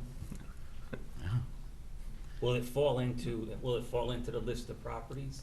No, it'll be continually carried on. Okay. I think it is in that list, though. oh, yeah, I mean, if you're talking about the other item with the, Yeah, yeah, it you is would in ask that for the, list. a town-owned Right. property, so that's, yeah, that's the biggest one, the lead one, and, you know. Have we at sold some any point- at all town properties? Like, wasn't there one not too long ago? No, we tried to. Yeah. We never made it. No, yeah, That one never. no. Yeah, so it, 91. and the thing to remember about 1599 is, you know, the town expended for the cleanup. So, you know, I think the thought was early on, you know, that we would sell it and recoup the money to clean it up, because we weren't gonna go with that deal with the developer and say, okay, the developer, you know, it's $500,000 and you take off 200,000 for cleanup or 100,000 for cleanup. So, you know, we've got that, you know, to rectify in terms of, or knowing that we spent money to clean it up, with the thought maybe of selling it to recoup the money. But now I think you're at a point where you really gotta decide open space and say it's open space and begin to do something, or just, you know, develop it or open space, like, two options for you. Have to mow it. Next is future budget planning initiative. Yeah, I just put a quick blurb in there, a quick memo. I think the council had asked, trying to get information from the state. I contacted and reached out to our representative, Vincent Candelora, and there's a response in there, his email response, that essentially the numbers are the numbers in terms of where we are with the state. He does not see that changing. So I think, you know, we're looking at final numbers. All right, next is 401A and 457 retirement plans, selection of fiduciary. Yeah, we brought this one back, having to delay a bit to give our town attorney time to communicate with the folks on Hooker and Holcomb side to fine-tune the contract. We have that ironed out, and we are ready to proceed with awarding the fiduciary to Hooker and Holcomb.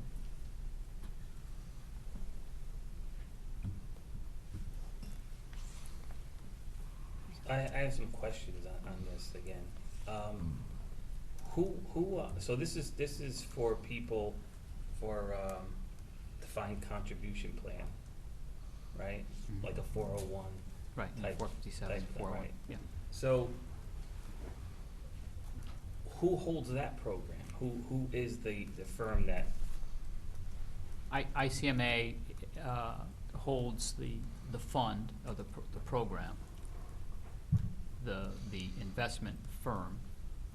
Right. So they don't provide, I gotta ask these questions. As an employee, if I was an employee of the town and I was participating in that fund, do I do it online? You can. We have a representative, Russ Salerno, who comes in periodically to educate and to talk and review with those employees that want to come in and meet with them. And this would be, as I see, you know, an added layer in terms of probing the lineup and the fees and the I call lineup in terms of the offerings of mutual funds, to make sure that we're not overpaying, so as to keep ICMA in check, if you will, and to review those and make recommendations. So it's an added layer to help reduce our liability for, you know, fiduciary responsibility of guiding employees in their choices. So it's over and above what's already offered. That's what I'm trying to understand, and Yes. I'm just, I guess I keep asking the question, I asked it last meeting, I mean, is this necessary? Well, it's not a requirement. But in the world of way the finance world is going, from the private sector, this is, I think Anthony said it last time, and I agree with him, we're embarking in this to help reduce our liability and to head off any problems down the road, because it's hard enough for us or investment advisors to make these decisions. We expect, to our rank and file employees, to, hey, here's a plan, and There is none. pick Right, and choose, so. but within that plan, that's why I'm asking, within that plan, when you are participating or going to participate in it, isn't there, people that you can contact and ask questions about? I know that no advisor is gonna tell you where to put your money. Right. They're gonna advise you the different, the aggressive, the non-aggressives, and the things like that, and the fees and so forth. Is that already encompassed in our plan, is what I'm asking? Yes. So why would we wanna put this on top of it? I mean, I'm telling you, not all companies do this, that's why I'm asking. Right. We're not everybody. You're right, and We're I above agree and with you. beyond. Yeah, I but my agree, that's question why- too but is, this is like, also taxpayer using the money, word so I've just gotta liability, ask the like, question. how is Well, there actually, it's liability? not, it's gonna be out of the No, it's investment savings money. from the reduced fees. Will that's gonna be 100% realized? Yes, it's not gonna cost the town a dime. And to go back to your point, okay, so ICMA comes in and says, Tom, you should be in this fund, right? They're gonna steer you to all they have in their stable of funds is ICMA Vantage Point funds.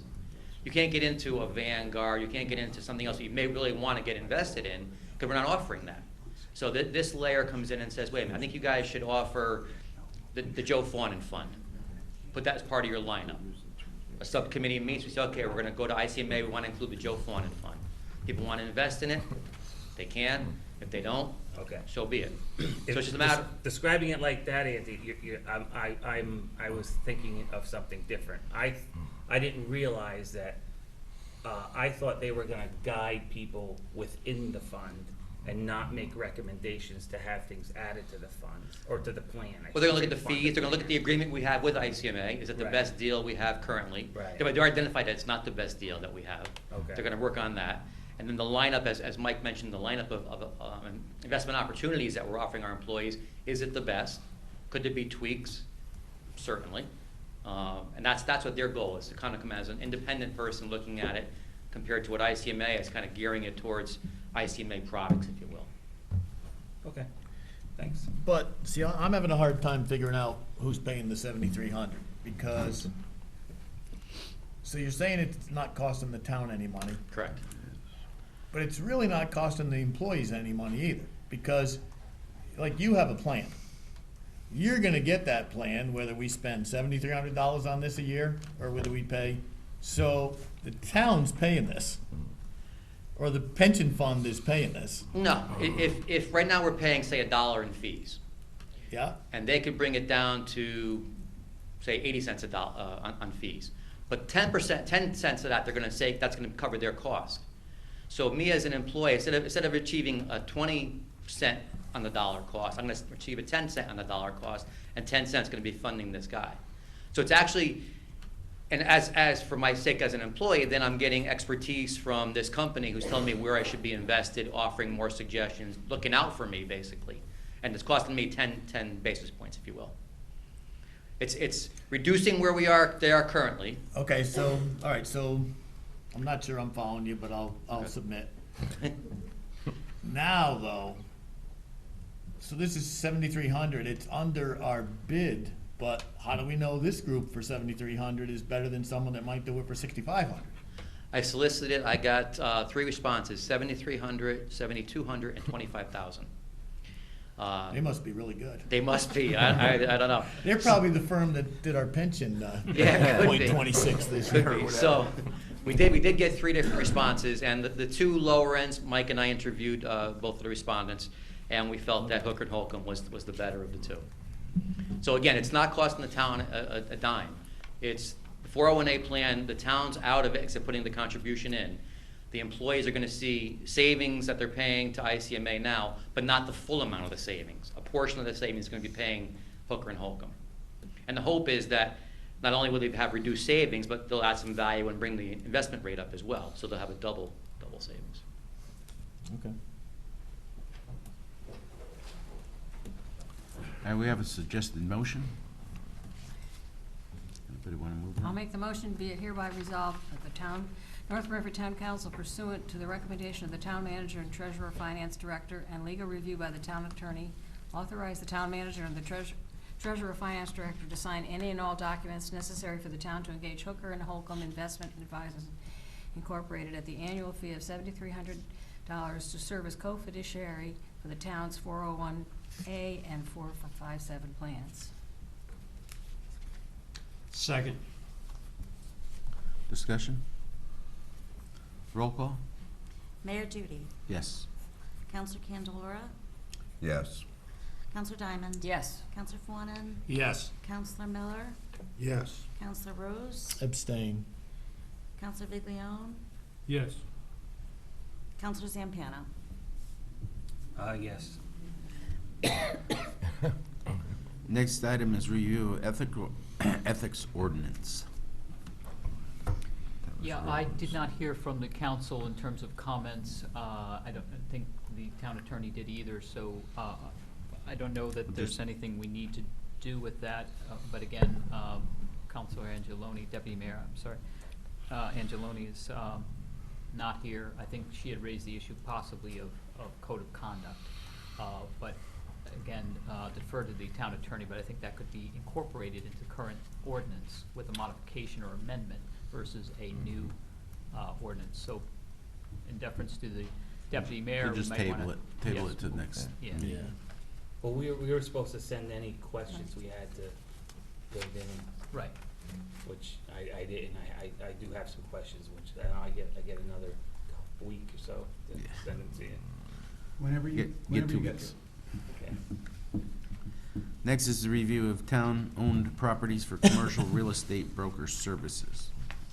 Right, the council had asked what we have, and Carrie Duquesne had put together the map and the listing of properties, so that's in there for you to take a look at. I don't think you wanted to take any action other than to have that information and maybe discuss, or maybe you have questions about the properties themselves, but there's a lot listed in the 2 pages there. I'm not sure, I'm hoping the map is helpful in some way to try and orient you. But she had put together with the zone and any comments that she knew of the parcels. Yeah. Oh, you do know that? Just get a minute. All right, next is review of Board of Education rules of procedure and policy. I think, That was requested just to keep on there. So Yeah, we haven't heard back from them yet, right? So Right. I think we should just carry that until we do. Sarah said she needs another couple weeks. Next is update of ordinance 2017-4 for White Hollow Avenue sewer, sanitary sewer. Good evening. If you don't mind, I know we have a couple new members on the town council. If I could just give a brief overview of the history of it, and I'll try to be very brief, and just so give a background on how we got where we are right now and what's before you right now. Back in the 90s, when the town was under orders from DEP to install sewers in the White Hollow, Milltown Avenue area to serve existing septic problems at that time. The DEP ordered us to install sewers in that area to serve the existing, essentially to serve the existing problems, not to promote new development. As a result of that, there was a line size restriction on the sanitary sewer installed in Route 17 that served that area. It was a limited capacity sanitary sewer size, and DEP also required us to enact an ordinance limiting who could connect into that sanitary sewer line and under what conditions. And again, that was enacted back in the early 1990s at that time. And it basically restricted to the existing problem areas, some future problem areas that were identified, and existing buildings along Route 17 that existed at the time of the ordinance, if they met certain conditions. Subsequently, we paid off a loan that we had from DEP, and basically we found out recently that DEP no longer was gonna review applications to connect to the line, and it was really incumbent on the town to monitor that, who connects into the sanitary sewer line. It is still a limited capacity system because due to the size of the line that's in there, it can only handle so much, and it has limitations. A recent request came forward to allow some agricultural or farm-related uses to tie into this sewer system. And we looked at it, and I looked at the capacity analysis of it, and there is a little bit of capacity in there that would allow that type of use with limitations to tie into the system. So the revision, we drafted a revision to the ordinance, basically allowing farm-related uses, examples, wineries, farm breweries, with the potential coming before the WPCA to tie into that line. We held a public hearing in October of 2017 on the proposed ordinance, and the ordinance is in your packet. And the items that were proposed are all in bold in the ordinance.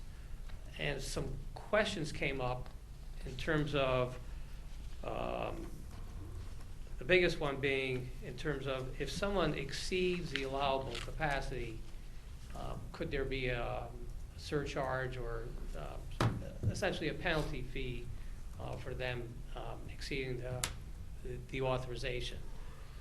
On page 5 of the proposal in red, I drafted some proposed revisions. One of it being that a clarification that the flow shall not exceed an aggregate of 3,000 gallons per day on an average annual basis from the property.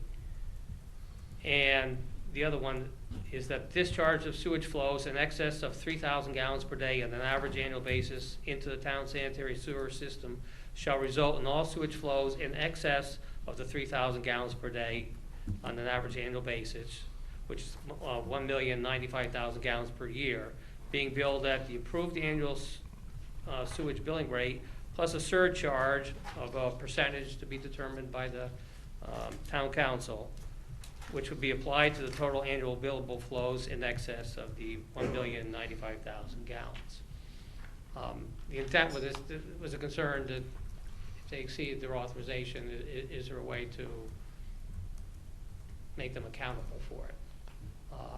And the way it's written is anything in excess of that 3,000 gallons per day on an annual basis, they would be applied the surcharge of whatever percentage that the town council feels is appropriate. There's a couple on page 1. There's a couple minor changes, and they're really more grammatical than anything else. Page 1 and page 4. Clarifications. Again, the big item is trying to put a surcharge that was discussed at the last at the public hearing. It's here for your review, consideration, comments, and if you want to put a percentage on there, and then we can come back at the next meeting and the town council could adopt the ordinance as written. Town attorney has reviewed it. I think he's comfortable with the way it's written, but we're open to any review, comments, or considerations. I think, just to throw it out there, 3,000 gallons, and I put it on an annual basis because in the ordinance we require them to put a meter on there. They could exceed it in a given day. We'd have no way of knowing that, but we're really tracking them on an annual flow basis. Because we would bill them once a year for the annual usage. So that's how I try to write it. Again, it's open for discussion or. Was there anything any thoughts? changed on, it had to, if I remember correctly, it had to be an existing building, and then there was some talk about changing it to adding a building. An existing building is basically, was, an existing building along Route 17 was covered by the existing ordinance. What the ordinance did is add the farm-related permitted activities to that. The example was the old Mill Pond Tavern. They wanted to connect in. They're an existing building. As long as the capacity's there, they, and the WBCA finds that, approves it. The reading we had was that they could tie in under the existing ordinance. The way the ordinance was written, or is currently written or and approved, the revisions will allow the farm-related permitted activities to tie into there. And one of the proposals that was discussed before the WPCA was to allow something to happen at the old Mill Pond Tavern and another building to tie in with some more farm-related uses on the same property. They would be allowed to tie in as well. Okay. And, and then I guess you must have probably calculated that if everybody tied in that the system was designed for, there would be no, if everybody, I mean, Yep, that was tomorrow everyone had to hook in, I know everyone's not hooked in, but everyone had to connect. There's no capacity issue.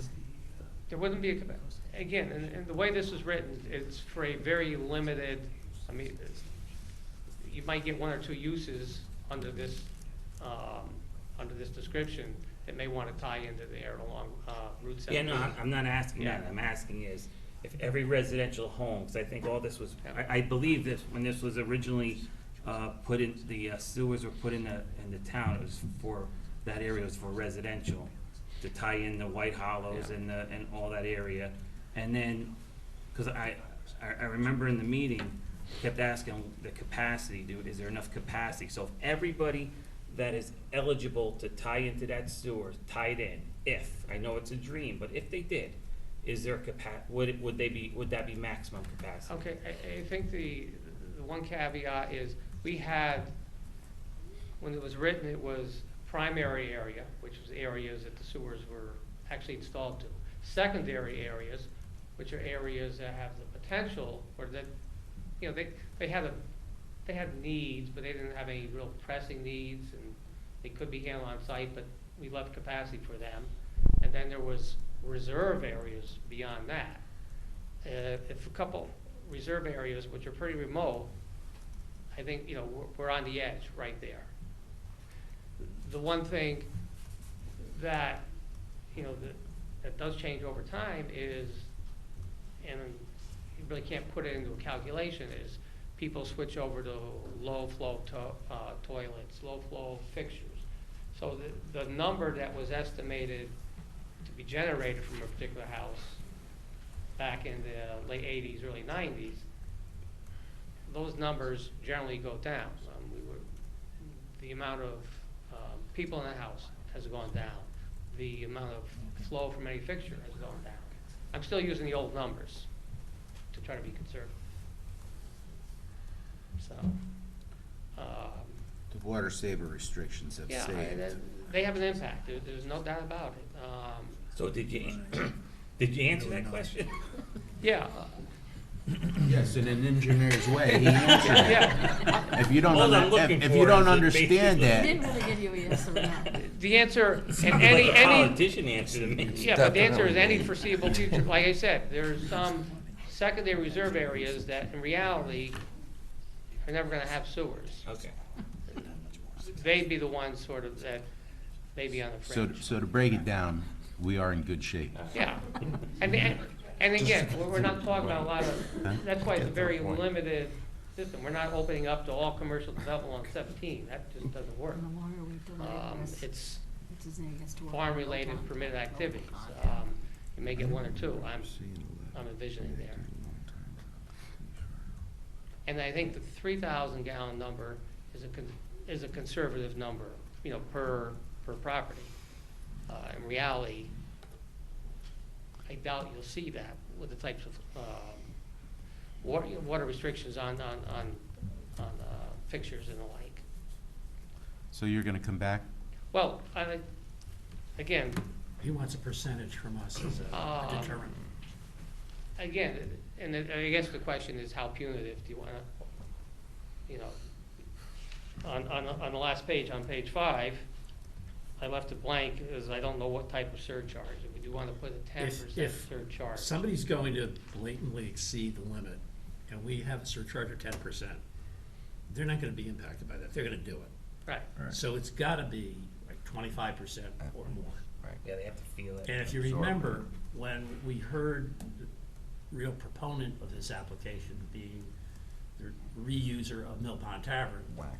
he was very confident that he was never gonna get anywhere near 3,000 gallons a day. So it seems to me that if we put a number of like 25% on it, it is more than a slap on the wrist.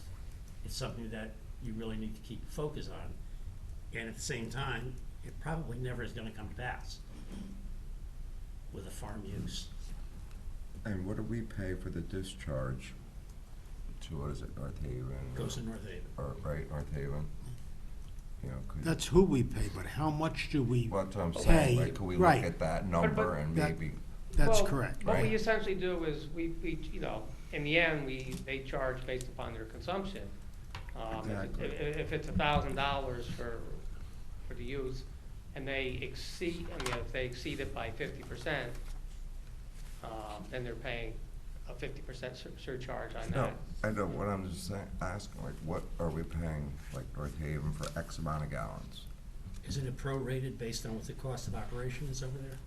Yeah, I mean, we give them, you can't really, our user fee is a blended cost of what we pay all the other municipalities that we discharge to, our own operational costs, our electrical costs, our. We don't, can't provide that number, basically. I'd have to come back and go Yeah. with, like, the blended costs. I know how much we pay North Haven, Yeah. we get a bill, and we provide them the flow. But again, that's part of the cost of our sewer use budget. It's not the whole thing. Yeah. But I gotta agree with Joe, it's, if we wanna have, I think if you put a hefty enough number there, because you're making a statement that, they go over it, they go in with the understanding it's gonna cost them extra. They probably, I don't see them doing it. When Andy Bazoo was here talking about it, he felt more than comfortable with the number as written. He thought he'd be under that. But it was trying to put some type of cap on the number. That's where the 3,000 came up. So it's not an open-ended number. Does that put us over the top, or, I mean, so do we have the capacity? Yeah, we have the capacity, like you said, I mean, I don't see too many of these happening along there. Because it's all I agree. residentially zoned property, essentially, and again, it's farm-related permitted activities. The winery, could come in and with a proposal to connect. Farm-related breweries, we have in there for farm-related, markets, they have to have, planning and zoning has to write something to allow that type of thing. A farm market's not gonna need So it because. who goes out and reads the meter? Pardon me? Who would go out and read the meter to see that Well, there's a that'd be violation? me or my office. We do the same thing if people are we have a few agreements where people are not, all their water isn't going to sewage flow. I go out there and there's a sub-meter that I read on an annual basis, same type of thing.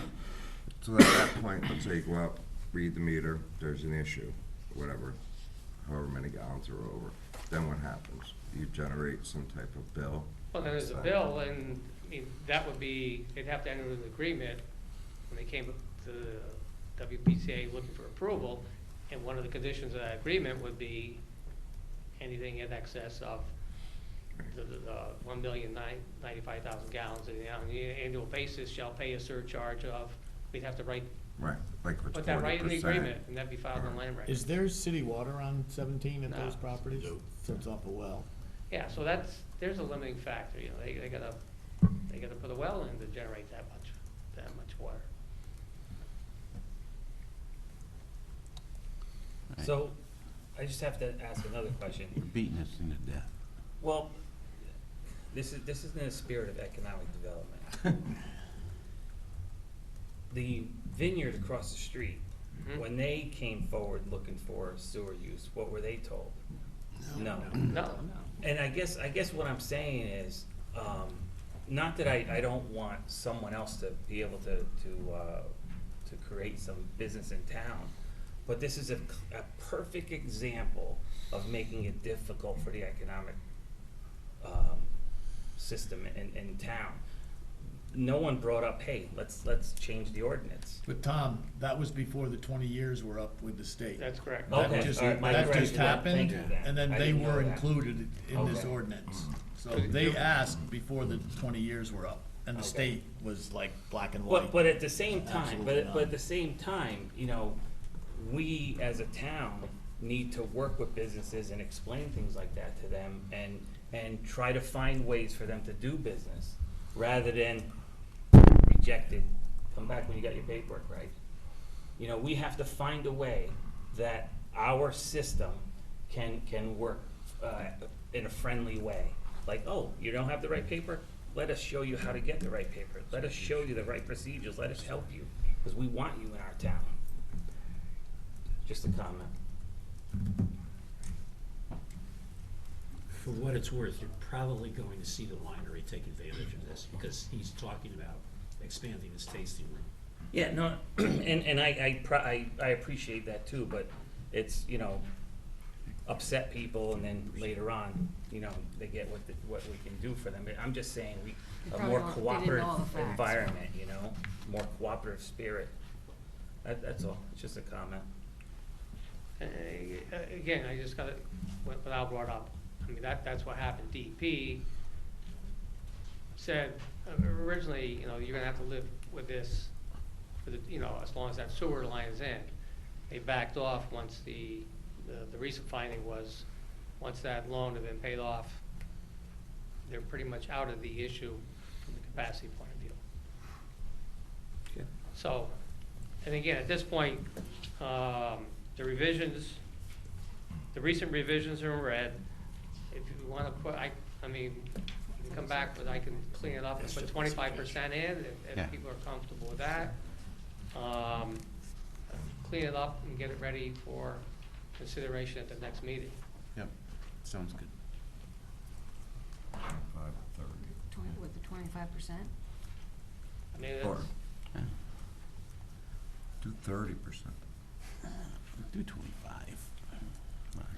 I'm not sure I'm following. What is this percentage for? Right. Surcharge. if they exceed that 3,000 gallons per day on an average annual basis, so anything over that, essentially 1 million gallons on an annual basis. Well, let's say that they come in, they're gonna have so many fixtures and everything else where you can run the numbers. Yeah.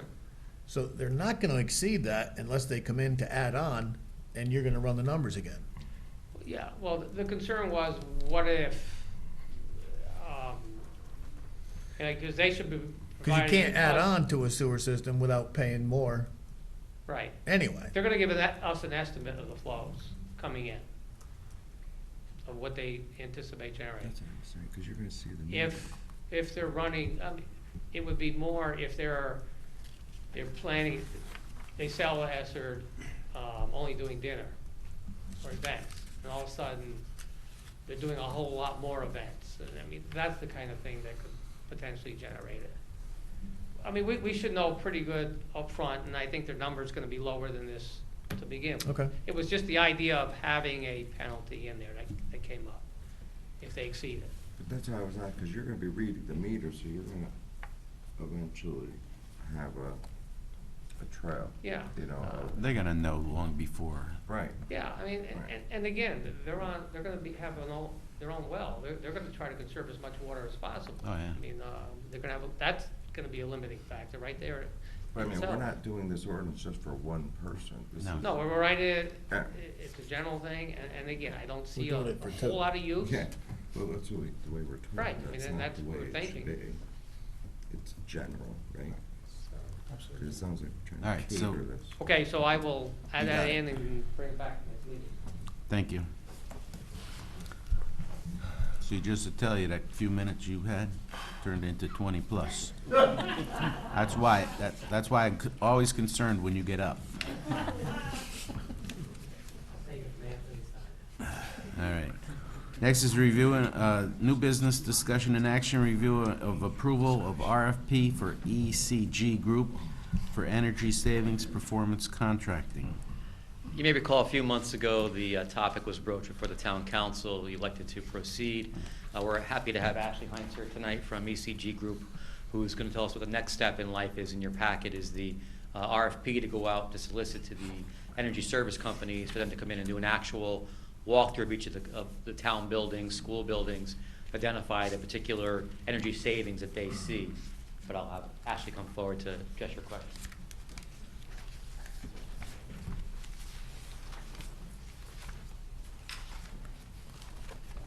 Good evening, everybody. I'm Ashley. I'm from ECG. I'm the project coordinator, so I would be your point of contact from after, you were presented this idea at the town council meeting. I believe you had a presentation from our sales team, and I would move forward to the design phase with you. So at this point, we've done a preliminary energy audit of using your utility analysis bills. I worked with Anthony, and we do that in order to see if there's an opportunity here to save money. And in that audit, we did see that there was an opportunity, so we did label you guys a considered a go versus a no-go on it. And what we came up with was about annually you would be saving around $175,000, which would be about 18% of your energy usage. Now, we are extremely conservative in this report because we never want to come to you with bad news, only good news. So as we move forward into the next phase, on average, we usually have an increase between 1.5% to 3.5% of that number. So the type of project conservatively you would be looking at would be around $2 million. And now what we would be doing for the next phase, at this point, we would like to get the okay to put out an RFP. Again, this is no cost, no obligation to you whatsoever, and you give me the permission to put it out. I do the heavy lifting for the most part, and I receive all the bids, and we get the permission for the ESCOs now to go to the sites and get a site-specific view in order to create a much more developed proposal, using some of the ideas that we've got from Michael and Anthony on some really key items that you need assistance with. And we'll use fast payback items such as lighting to offset the cost for a boiler or something. And then everything will be paid through the energy savings. And that extra money would be around the $175,000 that would free up for other things I've been hearing tonight that you do need. So that's kind of where we're at this point. We'd just like permission to move forward and really see what the ESCOs, ESCOs are energy services companies, can dig up and come back to you with more of a site specific from them and, see if that's something you guys would be interested in doing. And again, it's at no cost or no risk to the town at this time. So. At what time is there a risk of? Okay, right now, well, a brief overview is the RFP phase is next. We put out the bids, we get the bids back. ECG is the owner's rep and the technical liaison. So we'll go through all these proposals. The ESCOs, if you work directly with them, they like to hide costs, inflate energy escalation, and mark up certain equipment. So that's our job, is we work as your representative to make sure that they are honest in that, and we note that in all the reports. Afterwards, we come back to you with our findings, and we do a brief interview with Michael and Anthony on the ESCOs. We shortlist, and at that point, we pick someone that has a proposal that fits the needs of the town and a team that you guys would like to work with. At that point, I would come back with that RFP winner at that point, and they would present to you an overview of what they found and what they're going to do. And at that point, we get a board resolution. Again, it's still no commitment, just so they can have something in writing saying that you're committed to looking further into it. And then we go into a comprehensive energy audit, which costs a ton of money for the ESCOs to do. This is a full audit, they sit down, they'll come to you, they'll go back and forth with numbers, site-specific items, and at the end of that, it's a contract. And that's when your lawyer will look at it, our lawyer, we work on your behalf, so we negotiate for you, of course, with your approval and your lawyers as well.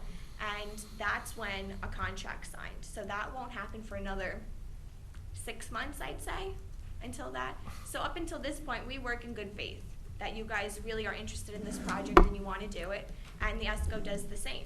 And at that point, after a contract signs, then we go and ECG finishes and designs the project with the ESCO, and we move forward straight into the construction phase after we get approvals. So that's kind of when. So it won't be about another, I'd say, 6 months before you need to really sign anything and commit to us. I just have one question. Mike, what are you guys looking at doing? Well, it's a comprehensive for not just the town, but on the school side. So we've given them bills for all of the profiles for all of our buildings. And, you know, looking at, obviously, she's mentioned in terms of controls, a lot of the automated controls, lighting, boilers, even potentially like roof at Stanley T. Williams, although I think that alone is more than the project. But whatever energy deficiency we have, that we want to take a look at that. If you look on the bottom of page 10 and the top of page 11 on the RFP, there's like things we identified. As Mike had mentioned, you know, the Stanley T. Williams roof, potentially matching it with TVS next door with a pitched roof. Public Works building has identified some roof issues. Boiler at Stanley T. Williams is as big as this room. LED lighting town-wide, boiler and hot water at the ambulance building. The digital controls that Mike had mentioned also for more efficiency. The overheating issues, the second floor of the high school typically is a sauna. You're opening windows to get the fresh air in, and just it's a vicious cycle in the high school. So we've identified something. One thing I want to point your attention to, right under the items we listed, the first one, please also note that the police department is scheduled for renovation, Right. not to be included. What's your thoughts on that? Grant writer. Yeah. My question is, should we assume renovations are gonna Well, take place? I think, We don't know that. I think we should, Put it back in. well, we need to see, you know, what we're dealing with here, like, if this is an outlay of X, and the return is, $3 million. what, is it 10 years, 15 years, 5 years? I mean, that's a huge concern. Well, the issue with the police station, there's like several furnaces at the police station. There's 5 Right? furnaces. 5 furnaces, which is ridiculous. So if you're gonna renovate, do you put one new furnace in as part of your renovation project? Do we look at having them capture that as part of their project? If you're sincere in renovation, you're gonna change some things in the police station, which, It's not gonna go to 1 furnace. whatever the It's situation. not gonna go to 2 furnaces. Whatever they. Right now? I'm not an HVAC man. Depends, you know, not the way it's set up, No. you know? So will there be changes, I guess, at the bottom line? Oh, yeah, there's definitely gotta be changes. Okay, so do you wanna have her capture them in this energy performance contract? I Or would do you say- think that maybe delayed the police station, and you want her just, what, I guess, the time frame? What are you looking to, put the police station into the proposal, or leave it out because you're gonna renovate it? I think it should be in. For now, I'd leave it out, because the architects and them, you know, they're gonna be looking at how to do it and But I all the think, latest and greatest. I think you could, in the process, add it down the line, can't you? Yes, I was just gonna jump in and say that for this RFP, we make it extremely competitive because if you read some of our parameters, they're all unique in the fact that we force all the ESCOs to follow conservative guidelines. And therefore, once we pick a project that we like and a person that we like to work with, we can kind of like take the handcuffs off of them and let them dive into areas that we're unsure about, such as the police department. If you're not sure right now, we don't want to throw that out there to everyone to look at. Then when we settle on somebody, we sit down and we're looking at all the plans in a room together, then that's when you can add in other items back in, you know, because adding in a building will only increase it, it won't take away from it. Well, they're gonna have an extensive mechanicals survey on that building before the ESCOs even have to worry about it. All they have to do is take the architect's, you know, numbers or description and figure it out from there. It'll be easy. They won't have to go in and study and everything else. Yeah, so, I mean, normally for the most part, we kind of eliminate things and we make it specific in the RFP, just so everyone comes back to us with similar numbers, similar ideas, and then we can go into a more detailed, site-specific phase after that, in the CEA phase. So the work that's already been done, you've identified how much savings annually possible? We identified about 175,000, which is 18% of your energy usage. Savings 18%. And, but to improve that, to gain that savings, we don't know what the outlay is though, right? What the cost is. Well, the cost will be covered by the savings. The project always has to be cash positive and cash neutral. So all the work that you put in will be paid for by those savings. There won't be a deficit there. So you're still spending, let's say, I know this is crazy, but let's say you spend $100 a year on utility. During the project now, once we start putting these items in, you're going to spend $60. That $40 now pays the loan, and then after that, that $40 then becomes yours. And anything you save more than that, it becomes your extra cash flow, we call it. So that's around the amount of energy savings we're expecting that you'd be saving off of this project. After if you do, let's say 15 years, based on our conservative numbers right now, it looks like you would be saving a little more than $1.5 million just on, you're getting new upgrades. I'd like to move to table this RFP so we can read through it and think about this. So I'm gonna make a motion to table this for tonight and Second.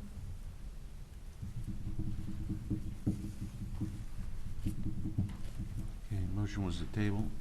Second? Second. you can put it on the next agenda. I just, I didn't look at this and read through it before tonight myself. I don't know if anyone else did. Somewhat. I don't know if you read it or. All right, so he hasn't read it completely either, so. All right, discussion? Roll call? Mayor Duty. Yes. Counselor Candelora. Yes. Counselor Diamond. Yes. Counselor Fawnin. Yes. Counselor Miller. Yes. Counselor Rose. Yes. Counselor Viglione. Yes. And Counselor Zampano. Yes. And so that'd be tabled to our next meeting. Update on financial, final numbers for the 2017 Potato and Corn Festival. Yeah, I think that result, the numbers are in your folder. They weren't available, but Lauren and Jen are both here to answer any questions you may have, but it was another positive season, as you can see by the numbers.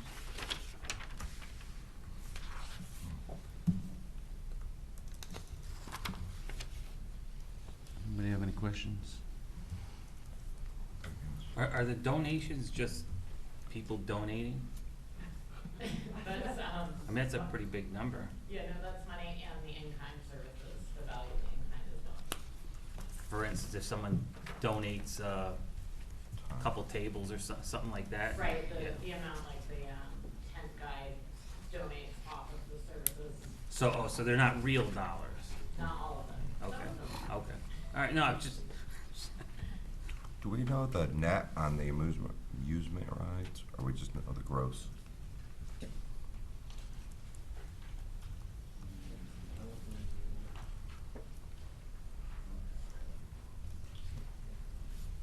Do you remember what we wired in? Yeah, fine, I'll be able to share with me, I'm not sure.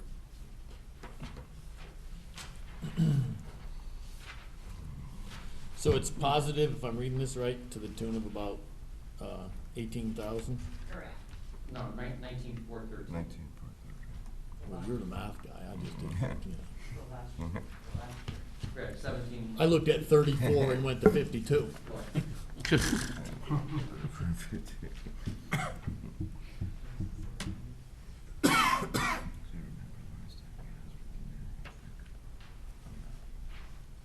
So yeah, the net for the amusements is almost 80,000, 79,985.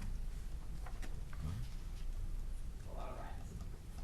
That must have been the gross. That must have been the cost. How did the net be more than the gross?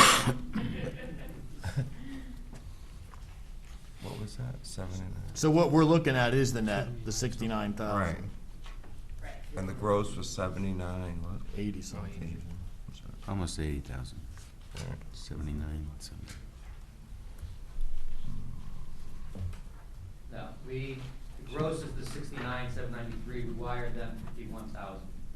So that's probably 51. 19, 20,000. Okay. Okay, thank you.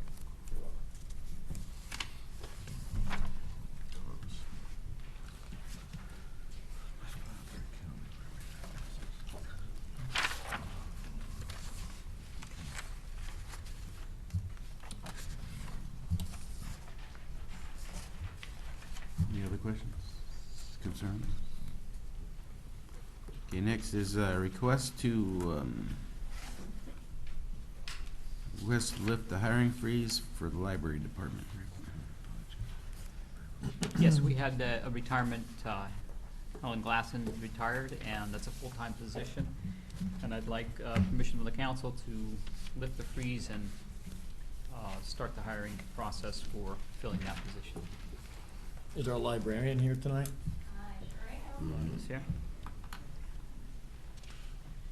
So Helen Glasson, the adult services librarian, is retiring after 20-plus years as the children's librarian, then she moved into the adult services librarian, and she's due to retire on February 2nd, and we're looking to fill her position. And I'd like just to add 2 comments, if I can, regarding her position.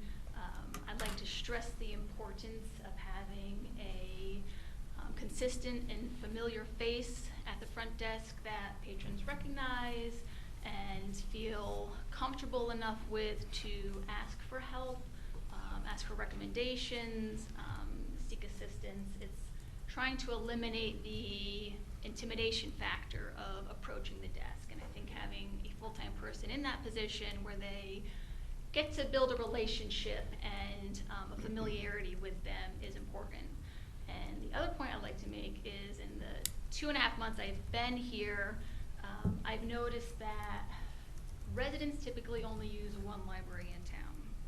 So Northford residents usually only use the Smith Library, and North Branford residents only typically use the Atwater Library. So I think having 2 librarians, one at each end of town, Teresa Hollibert is the adult services librarian at the Smith Library, will help meet users' needs. So one librarian can address the concerns at the Smith Library, and the librarian at the Atwater Library can address the needs, interests, concerns at the Atwater Library. For example, the Smith Library might have more senior citizen population, so we might need a bigger, large print collection. The Atwater Library might have a bigger commuter population just because of its location on Route 80, and it's a thoroughfare into New Haven, so we might need to add more audiobooks to our collection. But I think it's important having 2 librarians, one at each end of town, just to address the different issues, concerns, interests of the 2 groups in town. So it wouldn't be me if I didn't ask the question, although Tommy's doing a really good job. So having said that, you know, and watching the news before I came here tonight and seeing that, you know, the projected revenue for the state is down and the budget deficit for next year is worse than they had anticipated, never mind what they're doing this year at the state level. So we aren't gonna have any easier time next year than we had this year. It's conceivable that it could be worse. So my question is, you know, have you looked at, and I know a lot of school systems are doing it now where they'd have one principal that moves to 2 different schools. Do we have a librarian that's at one end of town one day and one at the other? And then could you fill this with part-time help? Or have we looked at, because that's what we have to look at. Bodies are expensive, and full-time bodies are real expensive with I don't know what it is, Anthony probably knows, a $32,000 health benefit package. Correct. So all that stuff's expensive, and I will say if we try to rely on part-time help, trying to staff 2 public buildings 58 hours a week, they're already stretched, and some of them are already close to the maximum number of part-time hours they can work, to keep it under the 19 hours per week. So to rely on part-time workers, I don't think is a feasible option. To have one full-time adult services librarian do both ends of town, I don't think would be a service to the residents in town. So let me ask you, so if we had one library, would we have one librarian? I don't think so. I think it would allow us to definitely broaden the services we can do. No, like if we had one library, One central would there have library. been, in a town of 13,000 people or whatever we are, would there be one librarian in that library? Like if we went to Guilford, do they have one librarian? No, I They would have several say a librarians. comparable library. Does Durham have one librarian? No. There's Two different specialties, I guess we could say. Technical services, children's, adult services. Sometimes they have more community outreach librarians. Sometimes it's more tech, digital savvy librarian. There's different specialties, but I would say Cheshire is a comparable size to our town. And they do not have one full-time librarian. They do not have one? They have more than one. They don't rely on one full-time librarian. If that's the question you're asking. Yeah, see, okay. I mean, we won't get into a disagreement on the size of towns, but Cheshire has at least double, maybe triple the number Well, of no, you people also we have to look at the social, economic, you know, the makeup of the town. See, and Durham would Cheshire's be not the closer same to makeup us, as and I know in the Cheshire. budget time this year, there were several towns that went to full volunteer libraries trying to survive, you know? So that's all, I'm just asking. But I hate to go down that path because we're not. So do we, You but know. we also have to somehow fund the town. Right, and And I've always said it's easier not to, it's easier not to lay off somebody than replace an empty chair. So that's the line of my questioning is, are we sure we can't leave that chair empty? That's, it would be a burden felt by the staff and the library users to not fill that position. Having 2 public buildings open for that many hours, just having a body there is important. But then to go above and beyond, which is what we always aim for, to meet the user needs of the people in town. And that requires, and you weren't here yet, but one of my suggestions on trying to save money was that we just cut the staff in half and they move from different ends of the town each other day. oh, meaning Atwater's open one day. Right, in other words, we have Smith's half the open staff, next day. and we just run it as, guess what? If you need the library today, you're going to North Branford. If you need it tomorrow, you're going to Northford. If you need it I Wednesday, the next day. had not heard that suggestion. Hang around, you'll hear all kinds of nutty And I'm all for proposals. creative ideas, I certainly am. I will say consistency is. And I'm not saying anybody one- wants to do that, but we're looking at, you know, millions and millions of dollars that we're not gonna get from the state over the next few years. I agree, and I don't envy the position you guys are in at all. But from where I'm standing from, trying to provide the best possible service for the residents in town, I think they warrant and deserve a full-time librarian at Atwater that Okay. can. So, Mike, I'm good. to make this decision, like, Thank you. did you provide us the salary, benefits?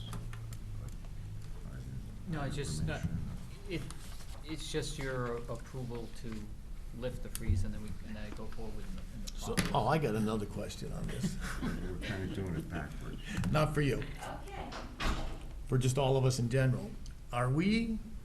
Is this a union position? Is a librarian a union position? Yeah. So it is. 5-member union that they belong to. Okay.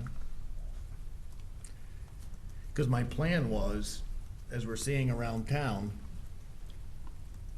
nobody can use all the vacation time that a municipal employee gets. So the trend is starting to like buy back vacation time. So in my mind and in the private sector, it's like, you know what, you're not getting 5 weeks vacation, you're getting 3. And now's the time to do that if you're hiring them, but not if you're in a union.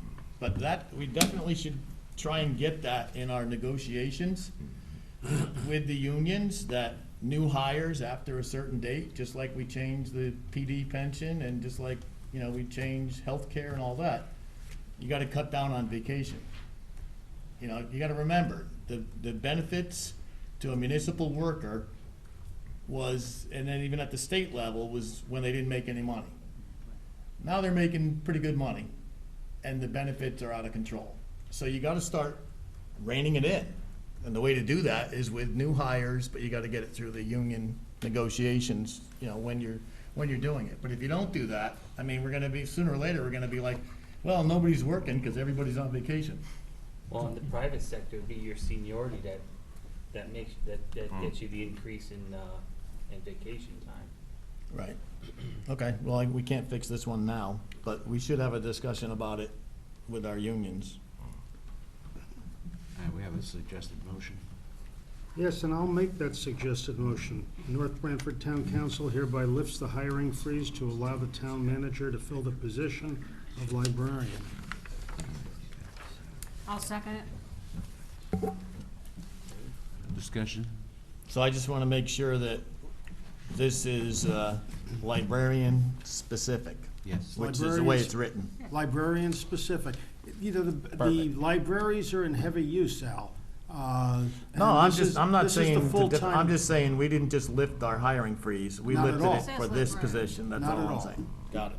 And, you know, in order to provide coherent service there and properly staff it, it's a replacement position, it's not a new position. George, she answers it a lot better than you do. I understand that. Just to address Anthony's comment, the starting salary current year is $22.32 per hour. Thank you.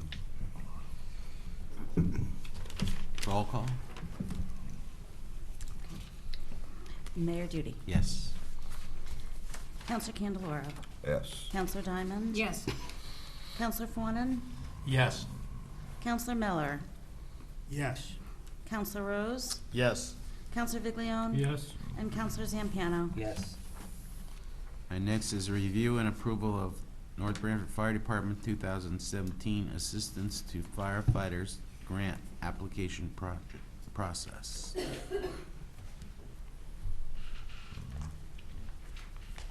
Good evening.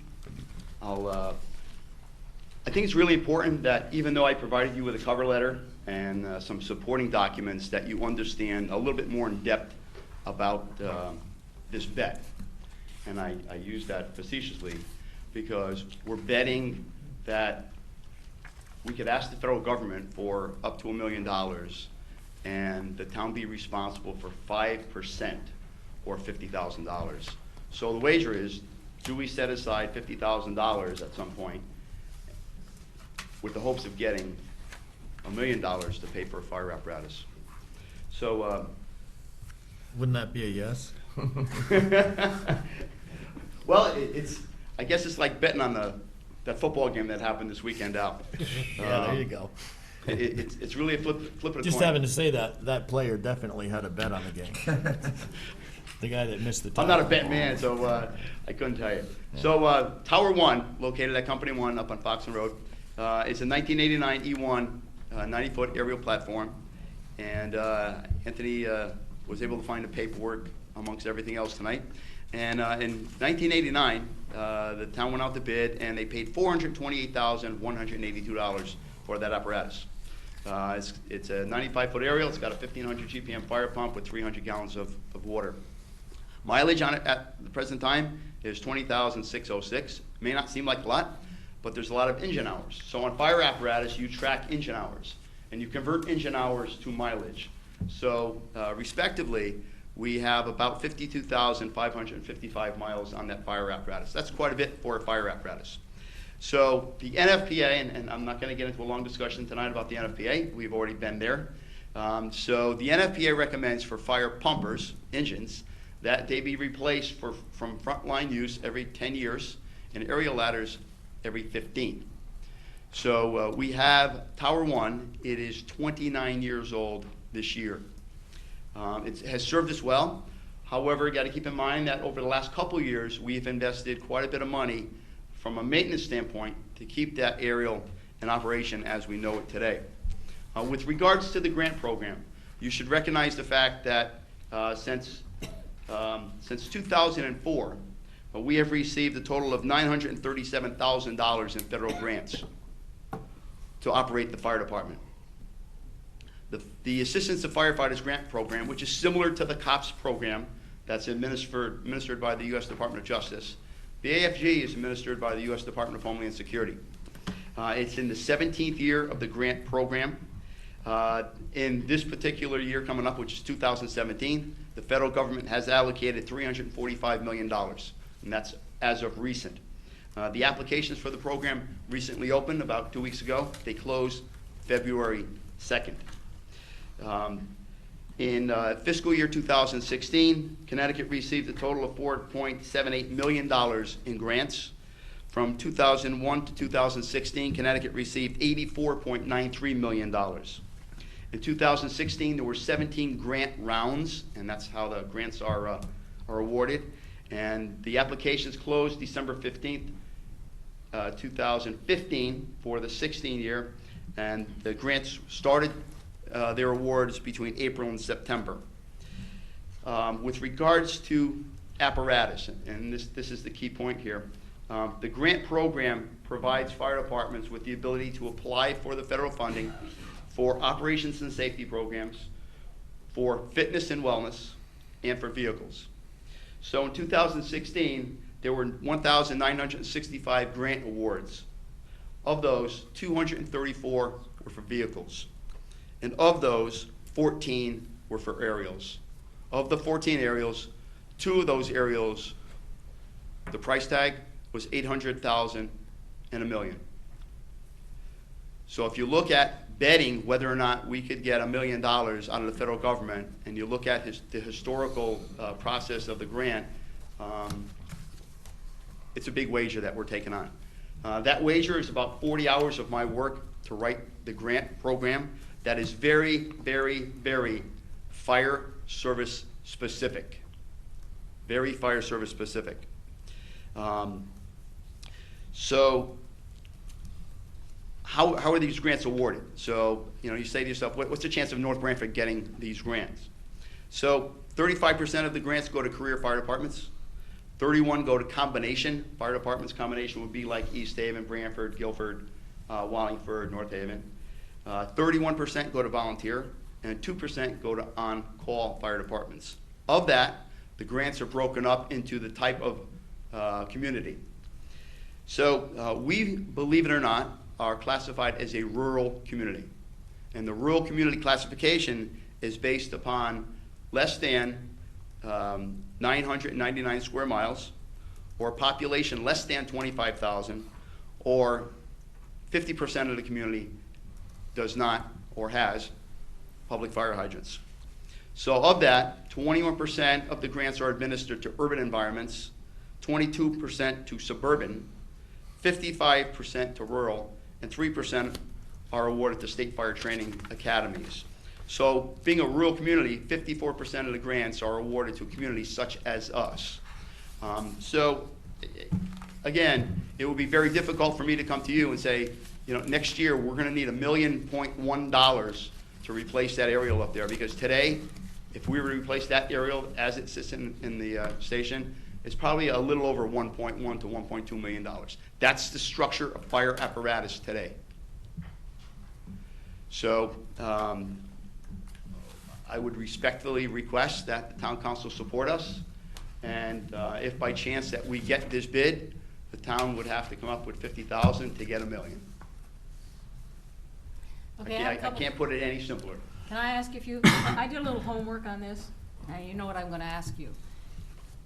If you didn't. I'm smiling, go ahead, Marie. If you didn't include the pump, Yeah, which is about 200,000.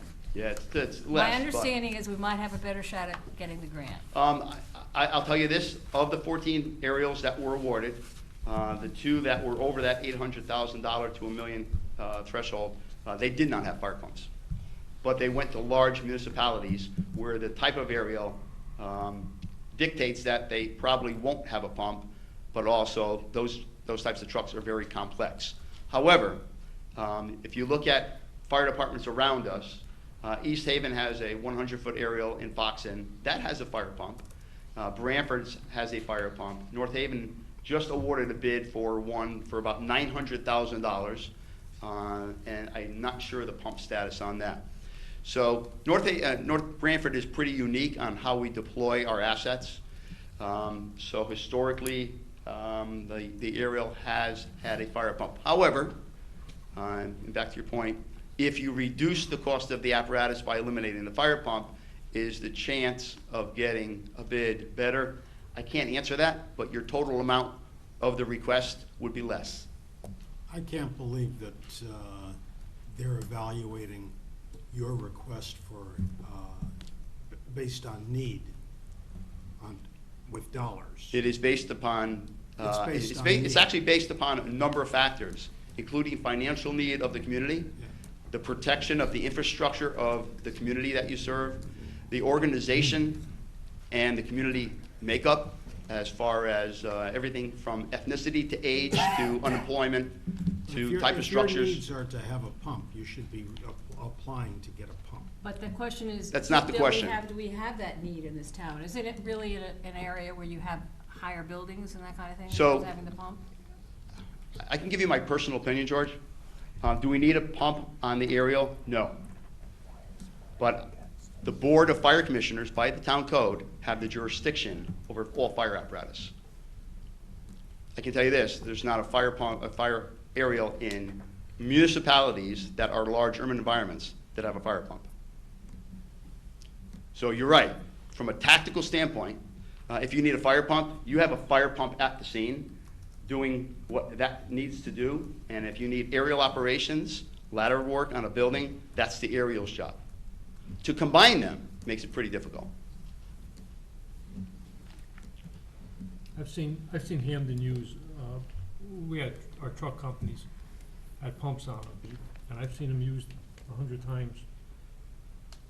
They come in real handy. You never know when you're gonna need it, you know that. The limitation I is, wouldn't buy you only a got truck. 300 gallons of water. We're talking funding, right? And your standard 1 3/4 nozzle's putting out 180 gallons of water. So how much water do you really have at 300-gallon tank? Just about enough to fill the hose. So again, there's pros and cons on both sides. It's, how this town elects to establish the assets. I have my own personal opinion, and I just, if this body seems that we should apply for the grant and we could put at some point $50,000 off to the side, that would be the 5% match for the federal grant, then I'll move forward. My actual intent is, first of all, to build an aerial ladder is greater than 365 days. But there's also the opportunity to look at what demos are out there. And demos are kind of like your stock type of vehicle that's made by a manufacturer with the intent of being able to sell it based upon standard equipment that you would want to buy on an apparatus without getting extravagant. Chief, the 50,000 gets put aside if the grant doesn't go through. The 50 grand comes back to us. Right. Is that how it Well, works? couldn't we put the 50 grand in the fire equipment reserve? We have the 50 grand in the contingency, we have the 50 grand in the fire equipment reserve Right, now. put it there. Got to remember that this grant application closes February Right. 2nd, right? We probably wouldn't hear for 8 to Right. 9 months. Right. So you're into next fiscal year as Yeah. well. So we're not even worried about the Right. 50. Oh, another question, what are you gonna do with the other truck? If you get the grant, get the truck? So there's caveats built into the Fire Act grant program for trade-in values, but that is down the road. Okay. What it's worth, off the top of my head, I couldn't tell you. So do we need this? Do we need this? Do you need an aerial? Yes, you need an aerial. That's part of the ISO regulations for your But fire if I remember insurance. right, we got this based on, after North Farms condominiums went in, that was one of the buildings that was the driving force, right? Green Woods. Because we never had anything like that before, and then. You gotta recognize, what the aerials will be used for. Not only do you have the multitude of condos, you also have setback restrictions by planning and zoning regulations that challenges us. You also have evergreen woods. You have multiple farms, silos, industrial facilities that would require an aerial for a multitude of operations, not just firefighting. Not just firefighting. So excuse me, what'd you say the life when they suggested So turnover was? Sure, NFPA recommends that a pumper be removed from frontline service at 10 years and aerials at 15. Okay, so let's say we get a new one. So at that moment, we should be starting to sock away for the next one. Right? This is, again, it just. No, I'm just bringing, and the other thing, why doesn't the fire commission present this to us? You're a wealth of knowledge, don't get me wrong, you do a really good job. I But think I'm asking the question, Yep. why, what's the fire commission is the controlling commission. They, Why don't they? They don't control the daily operations of the fire department. I do. No, I understand that. And he's gotta be willing to write the grant, too. Okay. That has nothing to do Fire with the commission. Can't write it. So you don't present this to the commission and then come to the board? So it's already been. Or to the council, It's I already mean? been presented to the commission last Thursday night. Right. So to make sure that we get the grant in by February 2nd, the commission's meeting got canceled. We had to have a special meeting. I come to you, I get the okay, now I can write the grant. I've seen truck companies used for water rescue. I got a cat out of a tree one time with it. So it's used for a lot of other things besides just ventilation or whatever you're using it for. And I think we did well to run 15 years longer than the recommendation. Yeah. I think we've also done well to get a total of $937,000 out of the federal grant, that if we didn't, it would be this body to approve the money, otherwise the fire department would be closed. Yeah, I'm not disputing the need or the value or anything. My question really was, why isn't there a fire commissioner standing in there with you that is part of the, it's just, okay. I'm okay with it, because you have all the information, but. I'll ask the new chairman, how's that? I call the question. All right, everybody, just a consensus is all we need to, There's no say motion yes. on this. No. Everybody in I favor? mean, basically, of, we'll Branford? fund it. 50,000. All right, you got a consensus, Chief. Thank you. Thank you. I'll put another 50 up if you can get me $1 million. You should be the grant writer. Next item is review of purchase and ordinance. Yeah, we had talked about trying to modify this, and I've been working with the town attorney. We come up with some language about being able to piggyback onto other competitive bids, other public agencies. So we have some suggested new language there that would require us to go to a public hearing if you desire to do so, in terms of modifying and amending the purchase ordinance. So that's in your packet. All right, this is suggested motion for that.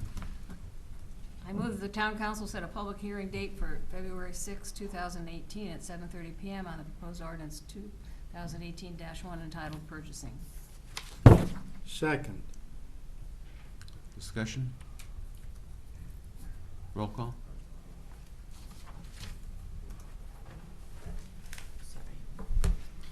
Mayor Duty, Yes. Counselor Candelora, Yes. Counselor Diamond, Yes. Counselor Fawnin, Yes. Counselor Miller, Yes. Counselor Rose. Yes. Counselor Viglione, Yes. Counselor Zampano. Yes. Next item is approval of tax refunds. Move to approve. Second.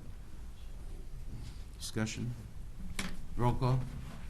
Mayor Duty. Yes. Counselor Candelora. Yes. Counselor Diamond. Yes. Counselor Fawnin. Yes. Counselor Miller.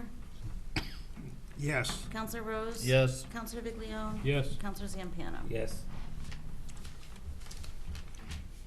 Next is financial report as, I got one question, why is it 305%? Is that typo?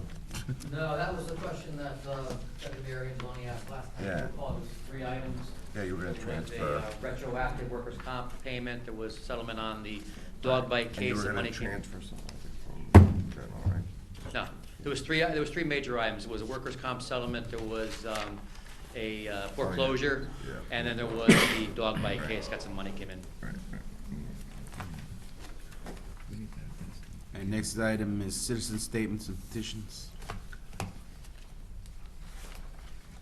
Seeing none, we'll move for adjournment. So moved. Second?